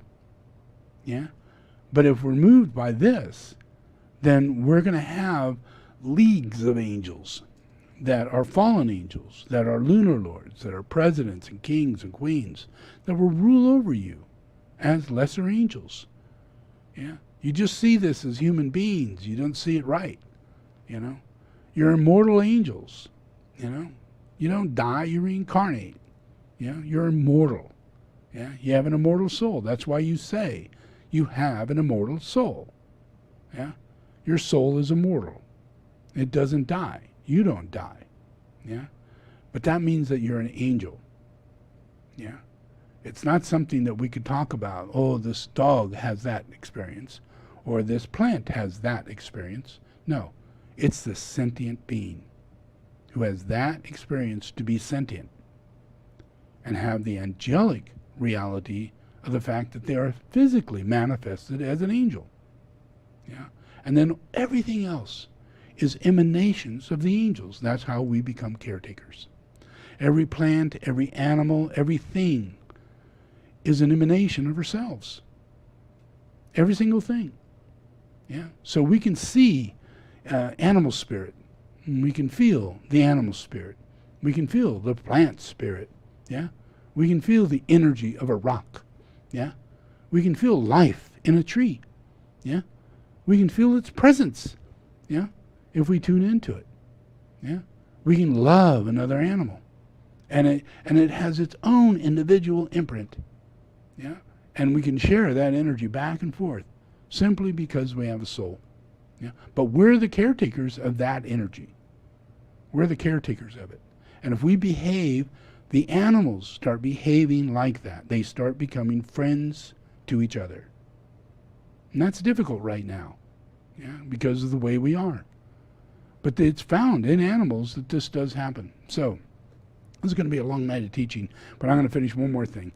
The other thing that I needed to explain was this animal's reality and soul, and that we as human beings, we are the caretakers of animals. That's how we're going to walk out of this thing. That's how we're going to get better. We're going to become minimalist, and we're going to eat better, and we're going to do better, and we're going to live lighter, and all this kind of stuff. And that's going to happen, But there are saints amongst us who, before we all pull through this, they have their own existence, and it's very rare, and it's very unique. And one of them is a guy named Bill, who is known as Father Goose. And he was a great artist, and a really great guy, and a great architect and designer. And he built a place like this, where he built domes, and he put them underground, and he built tunnels between each dome, and that was his house. Where 5 domes were put together, and they put dirt over them, so they were underground domes. So he lived like that, and that was very rare. Not a lot of people, actually hardly anybody, lived like that, except for him. And it was his way, But he went on and did more things. And one day, he always wanted to fly, and as a child, he always wanted to fly with birds. He wanted to fly with birds, And like why? Well, who thinks like that, And so as time went on, he found out that geese had lost their ability to know where they're to go when the seasons change and they couldn't stay alive. Yeah. And the geese were hunted or had bad weather, and families of geese would die. And the elder geese didn't live long enough in order to train the other geese as to where to go. So they were lost. They were stuck where they were born. And many of them, in his case, were born where he was at. So this 18 groups of geese were born there, and he's wondering what the heck to do with them. So he thought he would fulfill his lifelong dream of flying with birds. So he started learning that if they see his face, the moment that they're born, they'll think that he's their parent, and that would be trust. And then he would use that to begin a process of them following him and running with him, and then acting like he's going to fly in a plane, and then they're going to fly along with it when they finally get wings and everything. So all this time goes on. And he pulls this off, and this is his story.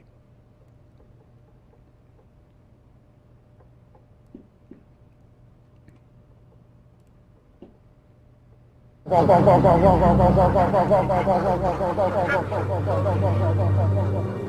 truth, I'm like a lot of kids that, want to fly like a bird. There's a timelessness to it. Father Goose is a 54-year-old Canadian sculptor named Bill Lishman, a man who believed that using an ultralight aircraft, he could somehow lead in flight an actual migration of geese south out of Canada. There is a point to his flight of fancy, because the techniques he dreamed up could be used to help restore some endangered birds to migration patterns they have long since forgotten. Many birds simply don't fly their traditional migratory routes because at some point a generation or more ago, the adult population was injured or exterminated and that long chain of knowledge was broken. But if birds can learn to fly behind a human leader who will show them a safe migratory route, the hope is they will remember the way on their own, and they in turn will show new generations. It's amazing. They've got some method of learning the ground as they go over. I thought, boy, we could carry that into another realm, and that's where we're at now. He's persistent, and it really is, he can see an end in sight. Lishman's wife, Paula, knew that once he was hooked on the romance of the idea, he wouldn't give it up. It's going back to the real primal drive of looking at a bird in flight and, being able to experience that firsthand. You're high, go around. But what audacity to think you could join a masterpiece of nature and share even a wing stroke of its world. They always go long. Who is this man? Well, he lives on Purple Hill in the Canadian countryside north of Lake Ontario. His house, which he designed himself, is built into the hillside and filled with his ideas and inventions, including this pop-up refrigerator. Around the outskirts of his property, you find evidence of how Bill Lishman earns his living as a sculptor of metals in particular, whose work has been displayed and sold worldwide. You go through the whole list of his accomplishments, things he's done, the underground house, the sculpture. You go through the whole list and people start to go, well, this is an unusual guy, Joe Duff is a photographer and ultralight pilot who joined up with Lishman's migration project to fly the second aircraft that's necessary to keep the geese herded together. He needed the help, and I wanted to help, so I put everything on the back burner and do this full time. Recruiting a free spirit like Joe Duff is one thing, but what made his geese so attached to Bill Lishman? It began the moment these young goslings hatched from eggs collected under Canadian wildlife permits and placed in an incubator. Because of a natural phenomenon called imprinting, birds believe the first moving object they see is their parent. So as they peck their way out of the egg and open their eyes in the nursery, there's Bill Lishman. To them, he's Father Goose. Like any proud parent, he's taken hours of home video.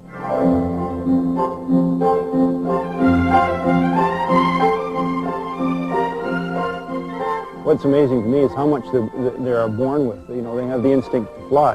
They know how to fly. So it's obviously millions and millions of years of evolution in there that comes through in the egg. From his first group of goslings in 1986, Lishman, often with his daughter Carmen by his side, has raised 3 generations like a father, running down Purple Hill, carrying a tape recorder that accustoms the geese very early in life to the sound of an ultralight engine. A lot of the family got involved. Carmen had 5 geese that she'd run around with these little goslings following after her. And the amount of dedication is quite amazing. Just the hours and hours that are spent every day. No one had ever prepared geese to migrate behind a man-made flying machine before, and so Lishman was on his own as an experimenter. But that was nothing new. Lishman didn't know how to fly when he started out either, not even a hang glider, much less something with an engine. Bill Lishman is not a conventional man, but he is a stubborn one.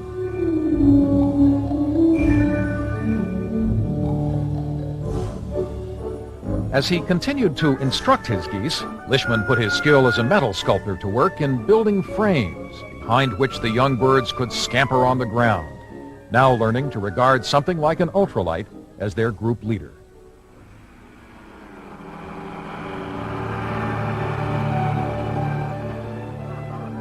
And finally, everything falls into place. At around 10 weeks of age, the geese are ready to use their wings. They pursue the ultralight as it takes to the air, and in a matter of seconds, they have soared into formation behind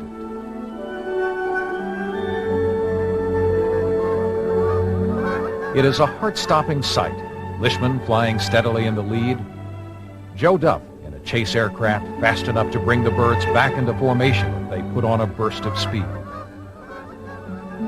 But even as these unlikely companions became accustomed to each other, their flights always started and ended here at Lishman's Purple Hill Aerodrome. And when the first 2 generations of geese that Lishman had raised reached adulthood, they left Purple Hill for good. You know, at that point they're equivalent to teenagers, and they, Dad, we're leaving home. You know, and they, you know, they've got the mating instinct at that point, and they're more interested in other geese, and you've played your role. So it was this generation of geese, his third, that Bill Lishman hoped to lead on a migration. His dream had been deferred until this year because it had required such complex permissions from both the Canadian and U.S. governments, as well as a place to go. The most important solution was here, 400 miles to the south at Airlie Center, Virginia. Here, a scientist named William Sladen, who keeps a sanctuary for trumpeter swans, issued an invitation to Lishman and his geese. There's plenty of room and good care if you can really make it.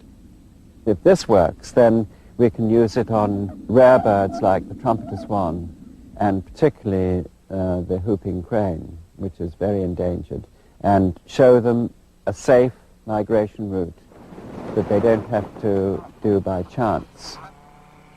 Are you worried about hunters on this trip? The only thing I worry about is it's goose hunting season right now. There's a little worry that way. But we're leaving home. A month into autumn, on a 39-degree morning at 6 a.m. It is Wednesday, October 19th, 1993. With a light wind stirring from the north-northeast and the sound of the ultralights drifting across the fields, the weather was right and the young Canada geese were ready. And finally, this strange collaboration of instinct and engine answered the ancient call to go south.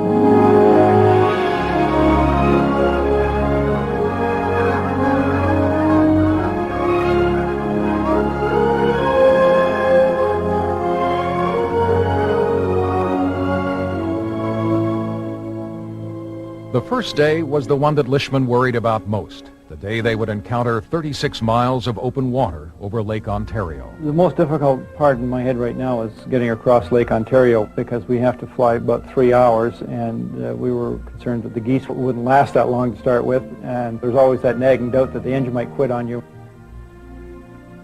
From above, they could see the chase boat for which Lishman had arranged if that worst-case scenario came true. On the other side of the lake, in a field near Gaines, New York, was a gathering of local spectators, some of whom weren't sure exactly what was going to happen. There's a man in the air leading some birds across the lake. Downey, this is Papa Zulu November. We're 2 minutes out, and the geese are approximately 10 minutes behind us. By 10 a.m., advance spotters reported they had seen the geese near American shores. And shortly afterward, they appeared in the sky, having crossed the Great Lake. It seemed almost too good to be true. Down came Bill Lishman, who always lands first, so the geese will come in after him. But geese are wary of new locations and didn't feel like kissing American soil just yet. Keep everybody back, eh?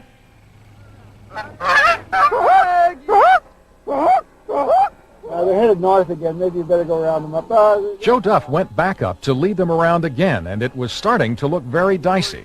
Listen to what was happening within shouting distance of the field, the gunshots of hunters.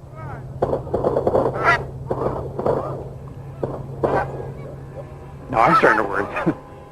The hunters were shooting at other game, but geese aren't deaf, and they were being very conservative. Finally, they heeded the calls of Father Goose from the clearing below and descended. Each goose around a dozen pounds beneath 5 feet of wing spread, dropping into a trademark touchdown. Leg one was done, but there was one other detail that migrating geese have never had to face before. Okay, that's an entry document. It shows that you're admitted to the United States as a B1 visitor for business purposes. Meet Carla Hengerer, Senior Examiner for the U.S. Immigration and Naturalization Service in Buffalo, New York. Terrific. Thank you very much. Welcome to the United States. Thank you. Thank you. Into the pens that had been trucked across the border for them went the geese. Weather would keep them grounded for another 3 days. And then they began a series of hops that took them through New York to near Williamsport and Gettysburg, Pennsylvania, where they rested on Monday, October 25th. By that day, at the bird sanctuary where Dr. Sladen waited at Airlie Center, Virginia, there was clearly the probability that the crazy scheme of Father Goose was going to work. He's up in the air. It's just a perfect day for migration.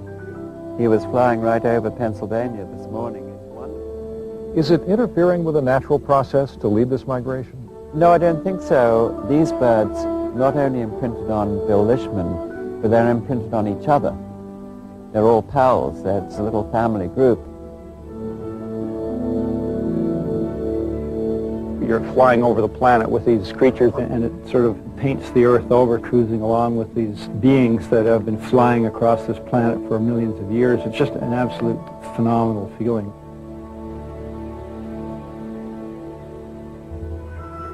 More than 400 miles they had flown at average speeds of 30 to 32 miles an hour and altitudes as high as 3,700 feet above sea level.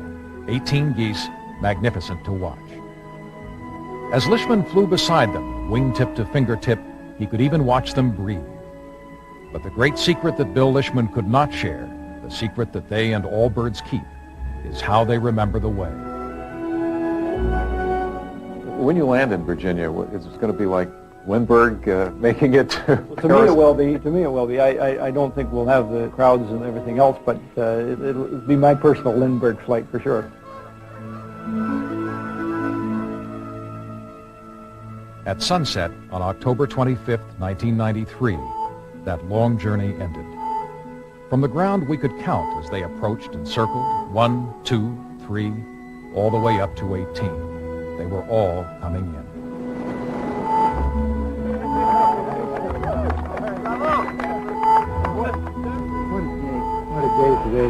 As soon as they landed, tired from the day's flight, they were taken to the pen that had been prepared for them. Everyone there that evening followed Bill Lishman.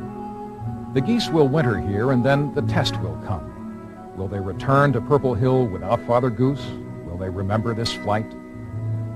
As for Bill Lishman and Joe Duff, when it was all done and everyone was gone, we saw them flying alone in the darkening sky, climbing and circling, climbing again as if they couldn't quite let it all go.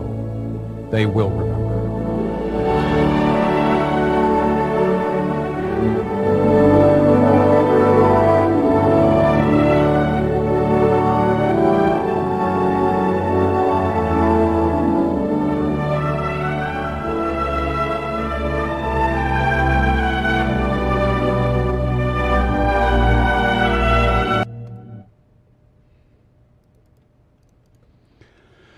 So, caretakers. That's what I do. Yeah, I take care of all of you. Yeah, and I take care of all the plants and the animals and everything. I'm a homeopath. I'm everything. I'm every science you could ever imagine. I put all my time into it so I could be a better caretaker. Yeah, just to take care of people, and then I radiate that out, and that becomes dreams. You know, my actions, my memories, the things that I do go out into embodying into other people, into their dreams. And they are called into action to do the things that they need to do. That's literally a dream that would fulfill their life's purpose. Yeah? And you know, you could see this guy was led by a dream. And he was led by a dream that started when he was just a kid. You know, so it brought him to caretakership. But he's the reason why he did this is because, you know, it's the job of a saint. It's not what you think. It's not about religion. Yeah, it's about saintliness. You know, and taking care of everything. You know, which means you would be the best architect, the best doctor, the best philosopher. You have to be all those things. Yeah, to be a caretaker, you got to care. And you develop this care so much that you become an engineer and you make things that are very close to nature, and you complement nature, and you're awakened by nature, and you facilitate nature. It's just so enlightening. You know, the process of building a house that's structured along with nature, so it's passive solar and all the things, just so enlightening. Yeah, and yet it's minimalism and it's caretaking. You know, so as a saint, this is what he was drawn to do, and this is what everybody is going to be drawn to do. Yeah, and you just got to know that that's not going to include Mr. Trump. It's not going to include Michael Jackson. You know, you may want to think, you know, Michael Jackson, what a sweet little kid, you know, all those things.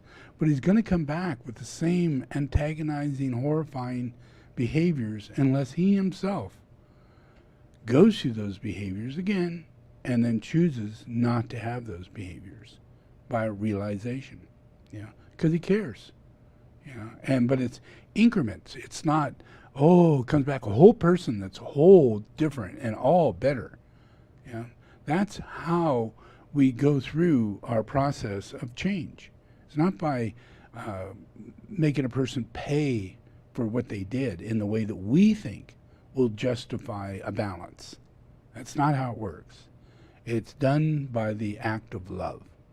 And the act of love is higher mind, yeah, higher understanding, yeah, wisdom, yeah, and then you instill that into what it is you're going to do.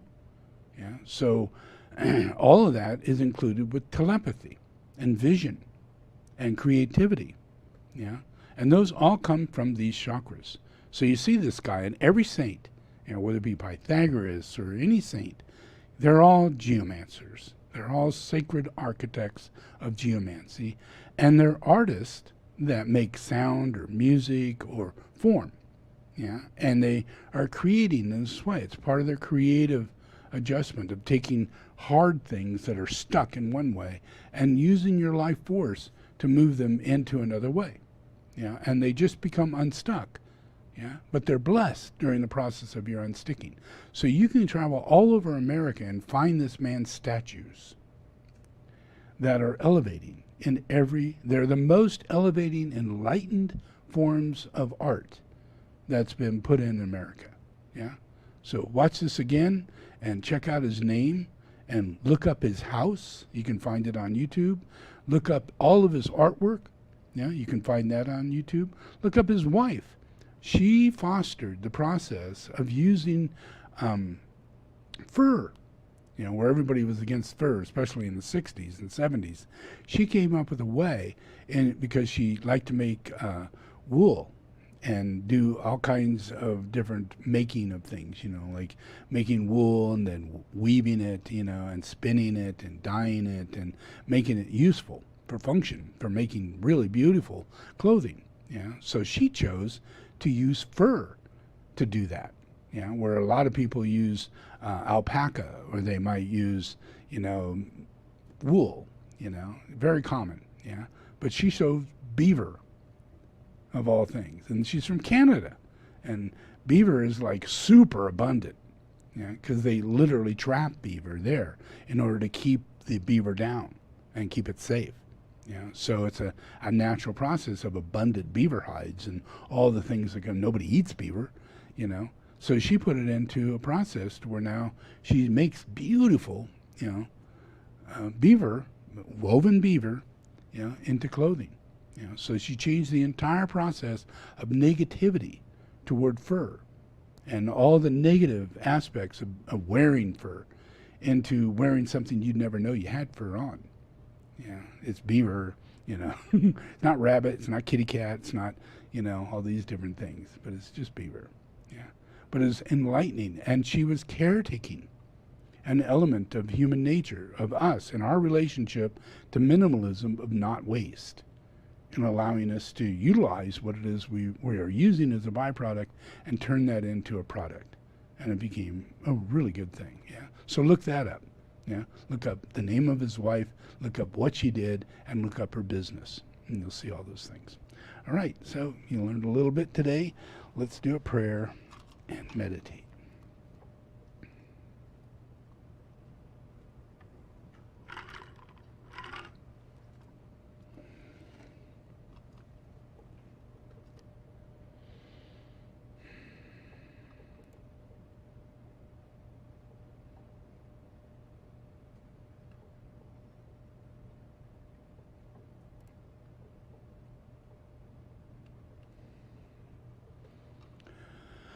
Okay, we're going to do a prayer to release humanity's curse and bring about change, by lowering our relationship to Satan and bring about the healing of the curse. And that opens up the door to the beginning of the soul.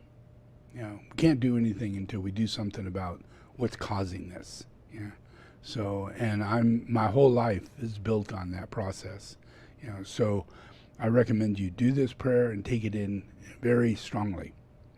That this is an invocation to evoke inside of you, your soul, that's been there from the beginning of time, that you're all children of Adam and Eve.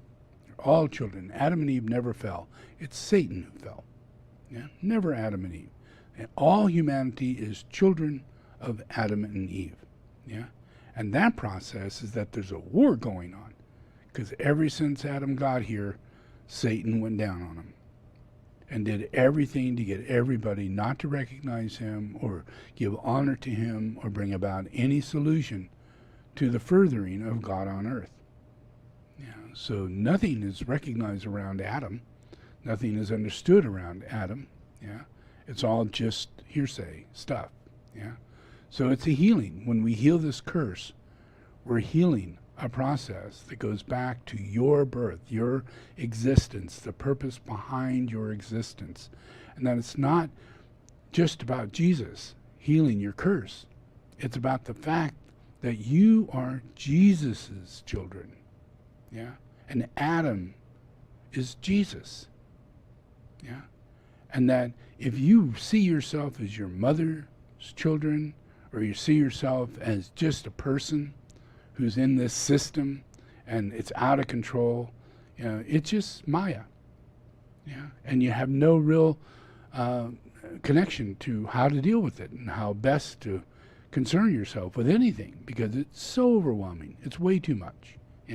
But you can deal with it by letting go of Satan and realizing Satan exists, and using Jesus in order to confront Satan. Satan won't have anything to do with you unless you use Jesus to confront Satan. And then Satan really pays attention. And then you invoke upon Satan. You no longer have my vote. You are not in my life. You cannot affect me. All those things. That's what we're going to bring in. Yeah. So your prayer needs to understand these words so you know that this is not about this life, this is about every life since the beginning of time.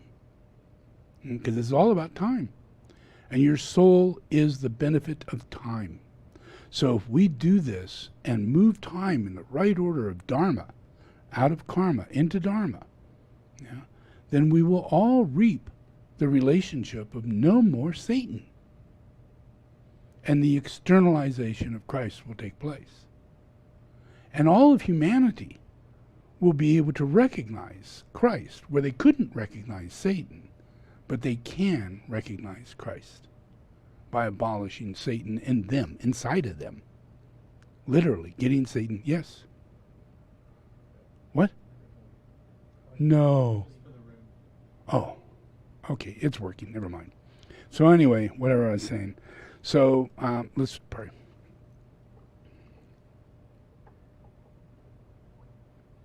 Okay, so repeat after me.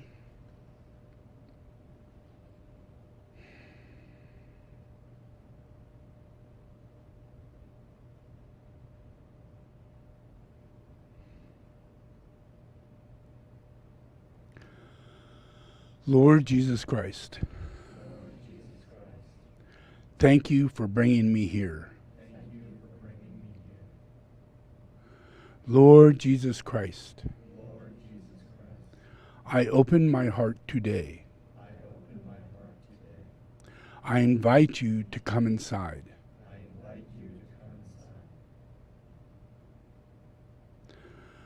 Lord Jesus Christ, come and save my life. Receive me today as a child of God. Forgive all my sins and write my name in the book of life. I give myself to you, my spirit, my soul, my body. Receive me, O Jesus Christ. Now, devil, the blood of Jesus is against you. I command you now to leave me. I command you now to leave me. I do not belong to you. I am God's property. Leave my life. I disassociate myself with you. I renounce every evil covenant I have ever entered in with you. In the name of Jesus Christ, I have received salvation. I am a child of God. Amen.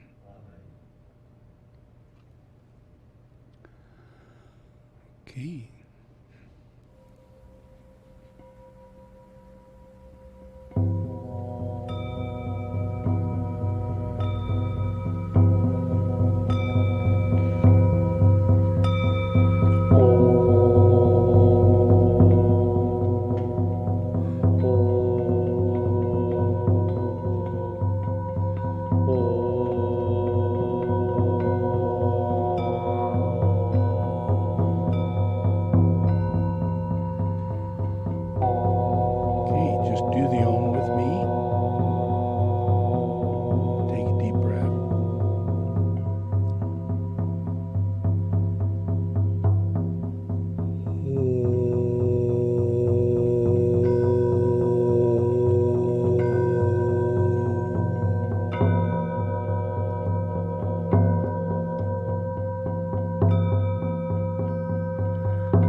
Seven rays to raise the senses of humanity, expressed as the soul.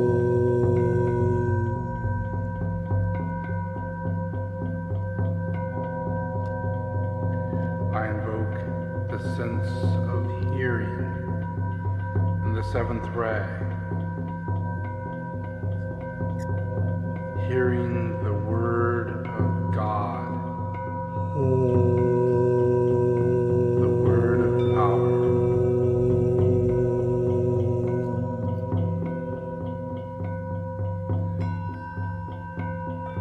I invoke the sense of touch and the first ray as the finger of God.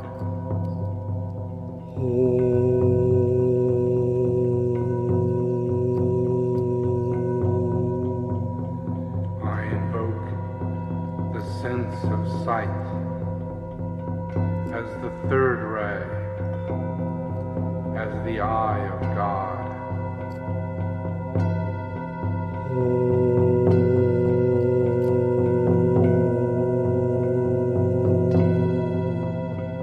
I invoke the sense of taste as the sixth ray, as the desire of all the nations.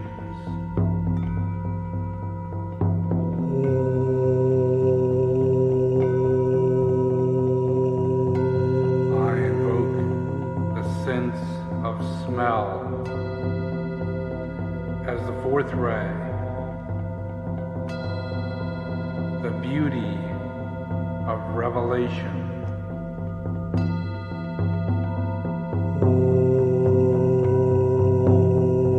I invoke the sense of intellect as the fifth ray, as the knowledge of God.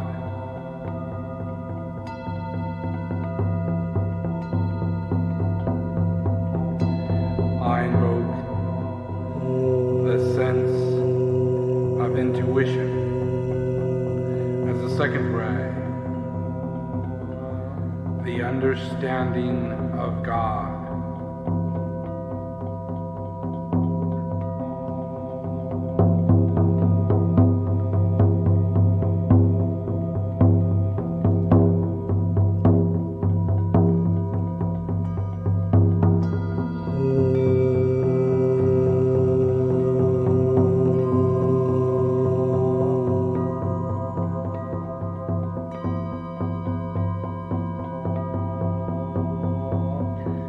I call upon the synthesis of the seven rays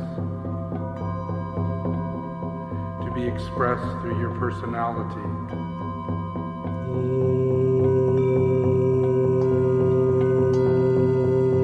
As the first ray of ideas, the mental body, the purpose, your life.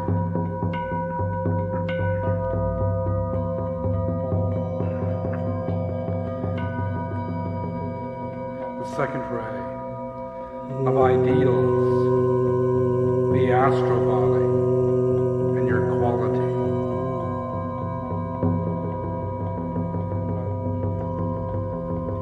The third ray of idols, your physical body and your form.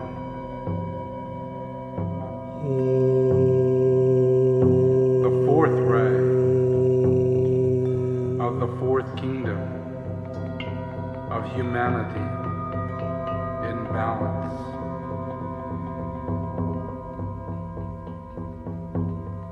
The fifth ray, the third kingdom, the animals.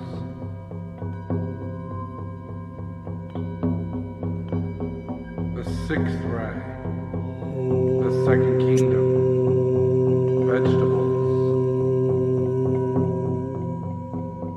The seventh ray, the first kingdom, minerals.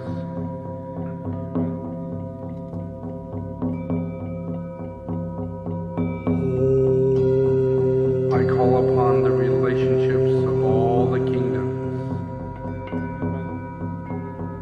to penetrate the personality of humanity and express its collective soul.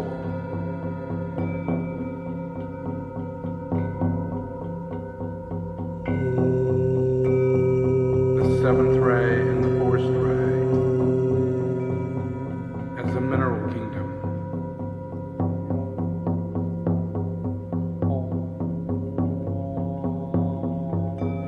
The second ray, the fourth ray, and the sixth ray as the vegetable kingdom. The third ray and the sixth ray as the animal kingdom. The fourth ray and the fifth ray as the human kingdom.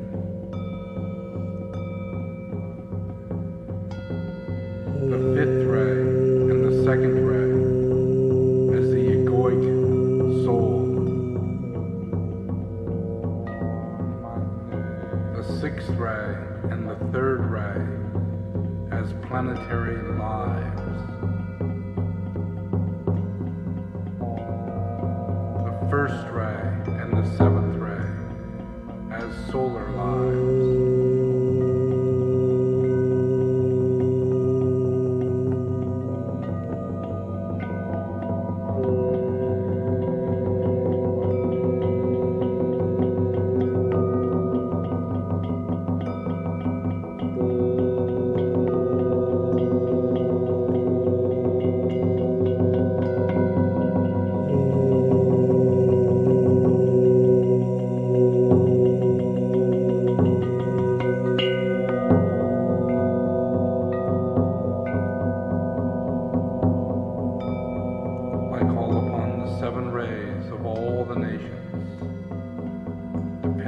The planet Earth, to bring forth the geomantic relationships of the soul, to integrate the egoic ray and the personality ray of each nation, and to express its true expression, to make manifest peace on earth as one living body of God.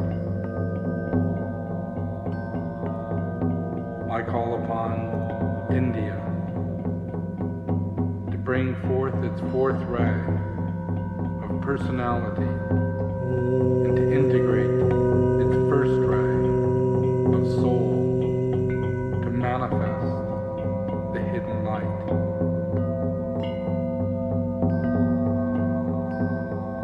I invoke China to bring forth its third ray personality, integrate its egoic soul into its first ray,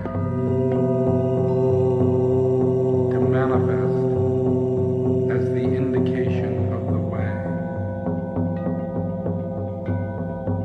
I invoke Germany to bring forth its first ray of personality, to integrate its egoic soul of fourth ray, to preserve the truth.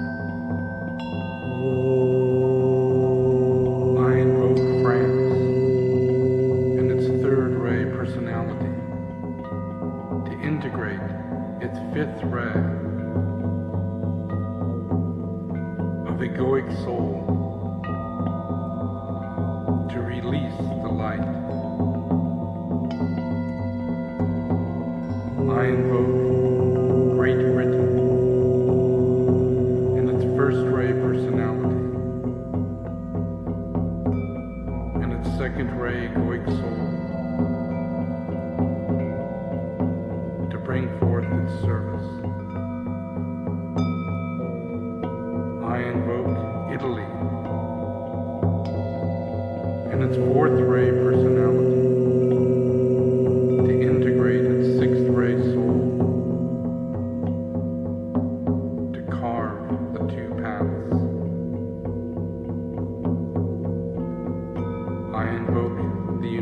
States and its sixth ray personality to integrate its second ray soul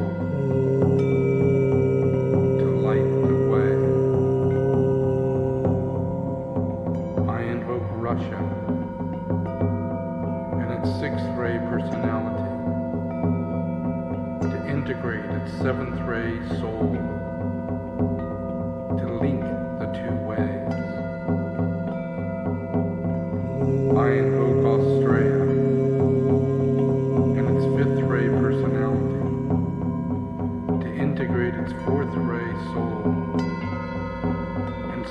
the lighted way. I invoke Spain and its seventh ray personality to integrate its sixth ray soul to disperse the clouds. I invoke Brazil and its second ray personality to integrate its fourth ray soul to hide the seed. I invoke the entity of this planet, the planetary logos, to incarnate the life and the beingness of this planet. I invoke the expression of the second ray force into both the personality and the egoic rays of the nation, and the personality and the egoic ray of humanity, to fuse itself and its light into its healing process. I invoke the esoteric law of solar energy to make manifest the cosmic force of light, love, and peace.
Okay, just relax.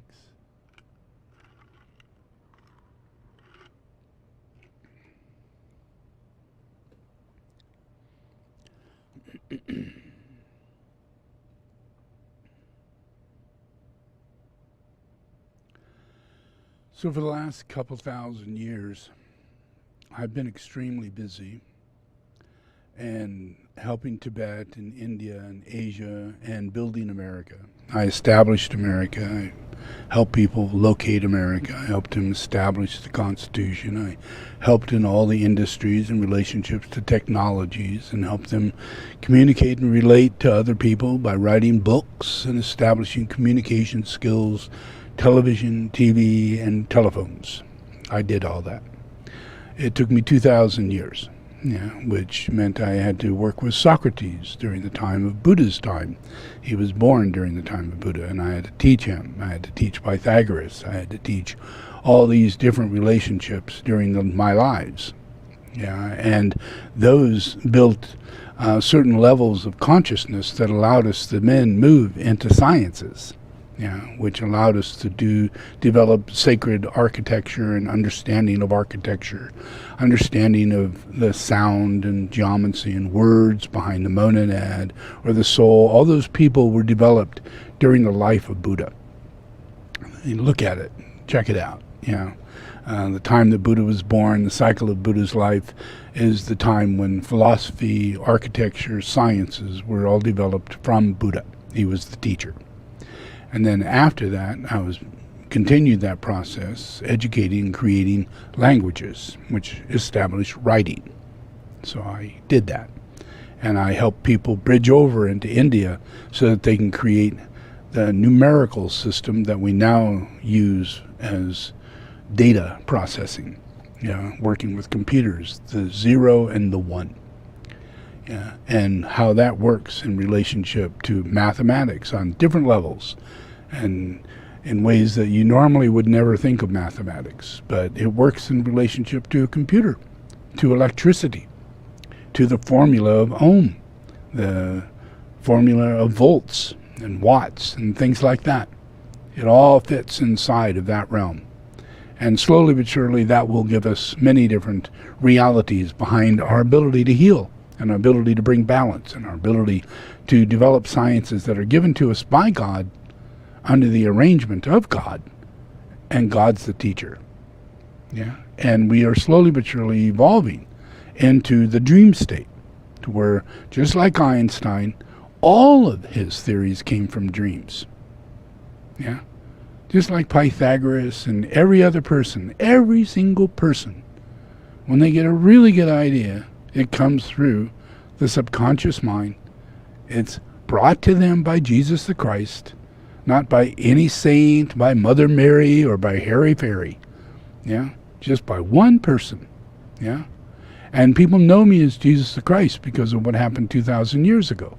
But I also was Buddha. I've also been Krishna. I've also been many different names and incarnations.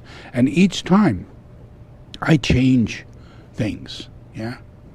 So in this life, for the last 2,000 years, I've worked as a senior teacher, on all levels, as Tsongkhapa, Padmasambhava. Every single life I lived, I created a throne. I was born on a throne. I was born on a throne as Padmasambhava. I was born on a lily. I was born in front of dakinis, not human beings. I was born as 9 years old, not coming out of the woman of a mother. I was self-created. And I manifested that way, and I taught. From the level of consciousness I was at 9 years old, I taught all the way to the last day that I breathed. And so I was the authority, Maha Yogi. I was the authority on planet Earth, and I started at 9 years old. But I had been the authority for thousands and thousands and thousands of years. It's just that at that time, there were more students available to me than any other time in history. And that's why Padmasambhava was able to develop Lamaism by establishing teachers from India into Tibet, reincarnating in Tibet, and taking relationship to Buddha and Shiva. How all those lineages, my lineage is Krishna, my lineage is Shiva, my lineage. So these students are from those lineages, but they were in separate states of consciousness. The Shivas were against this, and these were against that. There was no real true students, so it needed a teacher to reform the students to not be separative. So my last 500 years, I focused upon virtues as Tsongkhapa. And that established the Patala. It established everything that's known historically about Tibetan Buddhism. But it established about 7 or 8, Sera Monastery, Ganden Monastery, Drepung Monastery. All of these monasteries were established by me. I personally named them. I personally blessed them. I personally laid my body down in many of those. My body's in those monasteries in a stupa. So I radiate out as the holder of the lineage. So when I reincarnated in this life, that is recapitulated for me. Here I have now the clothing of my last life. I have the hat of my previous life as Tsongkhapa. This is Tsongkhapa's hat. That's 500 years now. I've been the authority of Tibetan Buddhism. The authority. Padmasambhava was the authority before that. I reincarnated as Karmapa. I reincarnated as Padmasambhava. I reincarnated as Milarepa. I reincarnated as all these different incarnations that furthered the process of the lineage. So in that is my throne, my crown, my throne, my position. This overthrows Satan. It's a very slow, gradual process, and I do this by awakening masters of wisdom. I sit amongst them. I hang out amongst them.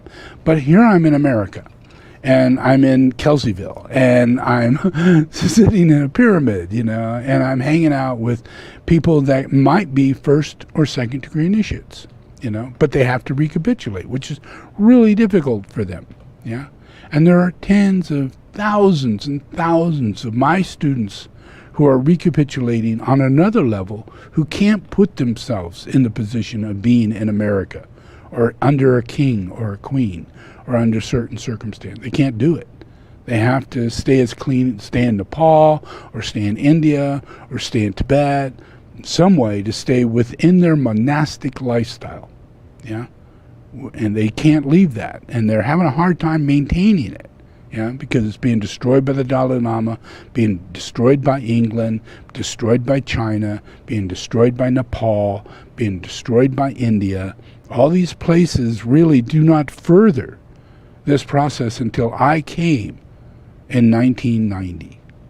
And then all of a sudden things changed, and Tibet is into Tibetan Buddhism, you know, and they're willing to build more monasteries. And Tibet is, well, they're kind of okay, but they're okay with me. They allow me to build monasteries, come back in, because I'm literally the head of this thing, yeah? I'm not just a person, you know, coming into this. I'm the head of this. So that doesn't give me automatic authority, yeah? But I have the authority. So I continue presenting myself in order to go back to my seat and take the responsibility of the authority as a caretaker to planet Earth. Yeah? And that means that I could raise everybody else up in all nations if this authority is increased. Yeah? You know, so I brought all my, let me show you.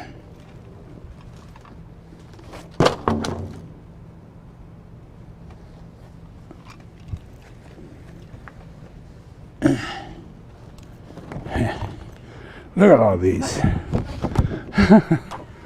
I mean, really, come on. I got that crown. That's an old one. I got this one from Naropa, yeah, as being the senior teacher of Drepung. Graduate senior teacher of Drepung. That's me. Yeah. This is Sakya. Senior teacher of the Sakya lineage. That's me. That's another one with the gold line. Nice. Another one is Tsongkhapa. Karmapa. Yeah, really nice. All the Karmapas wear that. This is a little Karmapa. He wears that. But I'm the guy who wears the hat. And all my students who are under my lineage wear the same hat. Yeah? The highest one of the lineage wears the hat that looks similar to me. Similar. Yeah? And that can go all the way down to little tukus. They all get to wear that hat. But it's an authority, actual authority from previous incarnations. Not something you pay for, you graduate from, and now you can wear that hat. You know, you can't be a lama and be in position. You've got to have many incarnations of a lama under that lineage and reincarnate and show the auspiciousness of being recognized at birth, that you're so powerful that you get that recognition.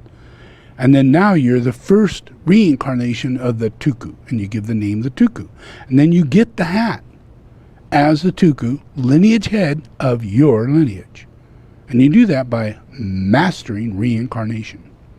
Yeah? And by living a life in a monastery and never anything else. That's it. Yeah? So this is the hat of Padmasambhava. This is quite a big hat. Nice hat, powerful hat. And then some more of these, and some more of these, some more of these. Yeah, a lot of hats.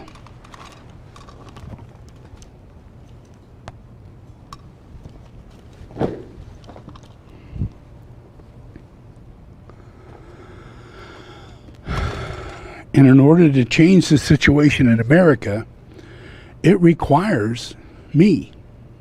You know, I hold the throne of Mahadeva, yeah, and it's the Deva that is the master, yeah, the highest elemental understanding, the Buddha, Christ, an enlightened being. Yeah. So enlightenment is what gives these crowns, these enthronements, because the people like myself are enlightened at the crown center. Yeah, we're enlightened at the crown center. That means we give the will of love to the earth. Yeah. So we raise the earth up just by taking reincarnation and not fighting reincarnation, but actually really wanting to reincarnate. So we pray and we pray and we pray and we pray to be reincarnated. And we pray and we pray and we pray and we pray to be evolved, so that when we reincarnate every other sentient being with us that comes to the same level that I go to. Yeah? And that's a very different science than Christianity or any other thing. Yeah? This is soulful invocation, evocation by masters who know that we are all one soul. Yeah? Where in the Christianity, no such thing. You're all just a fallen bunch of people, just fallen out of grace, and you need the Catholic Church to save your ass. Where in my case, it's not the Catholic Church or even me that's going to save you. You're going to save you. Yeah? And the way you get saved is that you have to have a realization from the masters of what it's like to be saved. Yeah? And then that becomes a symptom. And you work toward those symptoms. And they radiate onto you the working out of those symptoms, because they've already been there a million times over. Through all their lives and all their hardships and all the times of history. They've lived life through history. Yeah? So they were there with you all the time. You just didn't know it. Yeah? So the more and more I share this, the more and more you become connected. You're in America. You're not in Tibet. Yeah, and if I come into a monastery in Tibet, there's millions of people that would receive enormous blessings and start taking refuge. Millions. I can show you video of millions of people who have come to me to take refuge in Tibet. I run the Patala. I run most of all the monasteries of Tibet, from Ganden to Drepung to Sera, all of them. Yeah, so all of them, if I'm there, it brings that out in people. Yeah? But if I'm not there, then it's an empty state of inertia. And it doesn't really flow. It's just a building. It needs the entity, the masters, to actually externalize and make manifest these things. So slowly but surely, I'll be able to bring, many of the masters of Tibet, from Naropa, which you understand is real. And he's one of the highest living masters in Tibetan history, hundreds, even thousands of years before. But he keeps reincarnation. He's got 27 reincarnations that he's known for. Yeah, and his whole plan is to come here. Yeah, and the guy who's one of the original Karmapas, his whole plan is to come here. Yeah. And all the major students, from the last teacher to the Dalai Lama, the 99th throne holder, his process is to come here and give empowerments, out of Shambhala, out of this location, out of this house. Yeah? And it would just radiate out into all the domes. And that's what the domes are built for, is to radiate into hundreds and hundreds of people simultaneously while the masters are in the pyramid with me. And they're receiving this transmission, and it goes out and it hits people. That's a powerful science, yeah? But we're in a world where everybody kind of is drawn toward other things, and they don't really know about these things, because there's lower psychicism in the world.